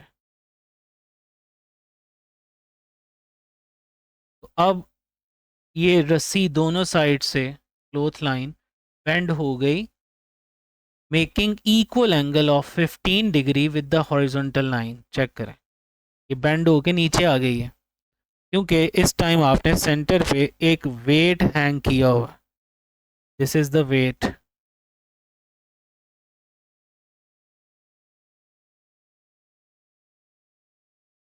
W is equal to mg, where m is the mass. अब नेक्स्ट, ये जो हमारे पास टोटल क्लोथ लाइन थी उसके दो पार्ट्स बन गए हैं, यानी सस्पेंशन पॉइंट से लेफ्ट साइड पे भी टेंशन होगी इस तरफ ऊपर की तरफ T, इस तरफ भी कोई टेंशन होगी। तो हम ऐसा करते हैं, एक टेंशन को T1 कह देते हैं, दूसरी टेंशन को T2 कह देते हैं। वैसे बाय द वे चूँकि इनके एंगल सेम है और सेंटर पे हमने लटकाया हुआ है किसी चीज़ को, इस वजह से ये दोनों टेंशन्स का मैग्नीट्यूड आपस में सेम ही आना है। ओके, तो इट मींस यहाँ हमें एक ही टेंशन कैलकुलेट करनी पड़ेगी, लेकिन हम ऐसा करेंगे कंडीशंस ऑफ इक्विलिब्रियम अप्लाई करेंगे और हमें खुद ही पता चल जाएगा जब आप फर्स्ट कंडीशन लगाओगे कि टेंशन्स ने मैग्नीट्यूड में बराबर होना है। तो फर्स्ट ऑफ ऑल डाटा में हम यहाँ पे लिख लेते हैं जनाब, हमें गिवन है वेट 10.0 न्यूटन और ये एंगल दोनों साइड पे गिवन है θ1 या θ2 हो, ये दोनों ही थीटा के बराबर हैं, दैट इज़ 15 डिग्री। यानी दोनों टेंशन्स ने जो एंगल बनाया हुआ है हॉरिजॉन्टल के साथ, दैट इज़ 15 डिग्री। फाइंड हमने करना है टेंशन इन क्लोथ्स लाइन, यानी T1 कैलकुलेट करना है एंड T2 कैलकुलेट करना है, या आप ये कह लो वो आगे चल के वैसे पता चलेगा कि दोनों टेंशन्स बराबर ही हैं, तो एक ही टेंशन एक्चुअली कैलकुलेट करनी पड़ेगी क्योंकि दोनों साइड्स पे बराबर होगी। आइए स्टूडेंट्स अब हम थोड़ा डायग्राम पे गौर करते हैं। Actually conditions of equilibrium apply करने के लिए ज़रूरी होता है कि आप जो भी फोर्सेस आपको डायग्राम में गिवन हो सर्टेन एंगल पे, आप उन फोर्सेस के रेक्टेंगुलर कंपोनेंट्स रिजॉल्व करते हो। अगर मैं T1 की बात करूं तो T1 का जो x कंपोनेंट होगा और y कंपोनेंट होगा वो ज़रा देखिए, ये बात मैं ज़रा अलहदा से बना के आपको दिखाता हूँ। ये T1 को ज़रा मैं अलहदा से इधर दिखाऊँ तो T1 वेक्टर कुछ इस तरह पड़ा हुआ है, तो इसके कंपोनेंट्स बनाने के लिए आप ऐसे भी बना सकते हो, x कंपोनेंट ऐसे होगा लेफ्ट साइड पे और y कंपोनेंट अपवर्ड होगा। इसी बात को आप ऐसे भी बना सकते थे। ओके, तो यही चीज़ अब मैं यहाँ पे शो करूँगा येलो कलर से, ये इसका y कंपोनेंट होगा और ये x कंपोनेंट होगा, यानी ये वाला कंपोनेंट होगा T1 साइन थीटा और ये वाला कंपोनेंट होगा T1 cos theta. Actually angle के एडजेसेंट जो कंपोनेंट होता है उसमें cos थीटा आता है और एंगल के सामने वाले कंपोनेंट में sin थीटा आता है, एंगल सेम है। ओके, नेक्स्ट T2 को देखते हैं। अब T2 के कंपोनेंट्स मैं यहाँ पे शो करता हूँ ग्रीन कलर से। T2 थोड़ा इस तरफ बड़ा हुआ है, इसको ज़रा मैं अलहदा से स्क्रीन पे आपको बड़ा करके दिखाता हूँ। T2 इधर है जनाब, ये T2 है और T1 इधर था ना हमारा। T1 के कंपोनेंट्स हमने ऐसे बनाए, ये y कंपोनेंट और ये x कंपोनेंट। T2 के कैसे बनेंगे, ये देखो ये T2 है, इसके कंपोनेंट्स चाहे ऐसे बना लो या ऐसे बना लो, बात एक ही है ना। तो लो जी, इसके कंपोनेंट्स कुछ ऐसे बनेंगे। T2 का y कंपोनेंट इस तरह ऊपर होगा, this is T2 sign theta, और एक इसका कंपोनेंट x कंपोनेंट इस तरफ होगा, this would B T2 cos theta. Okay जनाब, अब हमने क्या करना है, कंडीशंस ऑफ इक्विलिब्रियम अप्लाई करनी है। Applying first condition of equilibrium, first condition of equilibrium along x axis. पहले हम ना एक्स एक्सिस के अलोंग अप्लाई करते हैं। इसका मतलब है इस टाइम आपने एक्स एक्सिस की डायरेक्शन में लगने वाली तमाम फोर्सेस के सम को ज़ीरो लेना है। और यहाँ कन्वेंशन होती है, जो राइट की तरफ फोर्स लग रही है वो पॉजिटिव होती है, जो लेफ़्ट की तरफ लग रही है वो नेगेटिव होती है। तो इस टाइम राइट की तरफ जो फोर्स लग रही है वो एक ही फोर्स है। इस बात को मैं यहाँ पे हाईलाइट कर देता हूँ ज़रा। ये देखें जी, कलर ले लेते हैं कोई पर्पल टाइप। ये आप देख रहे हैं ये पार्ट, सिर्फ ये फोर्स है T2 cos थीटा जो राइट की तरफ लग रही है, इज इट और नॉट। तो ये पॉजिटिव होगी T2 cos थीटा, लेकिन जो लेफ्ट की तरफ लग रही है वो नेगेटिव लेंगे, and that is T1 cos theta. ये देखें डायग्राम है, मैं हाईलाइट कर रहा हूँ, ये माइनस होगी, माइनस T1 cos थीटा। और कोई फोर्स नहीं है जो लेफ्ट राइट लग रही हो, यानी ये लॉन्ग एक्स एक्सिस लग रही हो, इक्वल टू ज़ीरो। तो यहाँ से क्या आया जवाब, ये टर्म उधर जाके प्लस हो जाएगी, यानी T1 cos theta is equal to T2 cos theta. Theta चूँकि सेम है तो cos थीटा से कट गया, तो क्या जवाब आया जनाब, T1 और T2 आपस में बराबर हैं मैग्नीट्यूड में। तो मैं अब फिर T1 और T2 दोनों को सिंपली T लिख लूँ तो बुरा तो नहीं ना मनाएंगे आप। ओके, ये बात हमें पता चल गई। अब हमने दोबारा कंडीशन अप्लाई करनी है, लेकिन इस दफ़ा अलोंग वाई एक्सिस। तो कलर चेंज कर लेते हैं। Now applying again first condition, वही लाइंस दोबारा मैं लिखने में ज़रा टाइम ज़ाया नहीं करना चाह रहा, तो applying first condition of equilibrium वैसे ही लिखेंगे, बस अलोंग वाई एक्सिस आ जाएगा।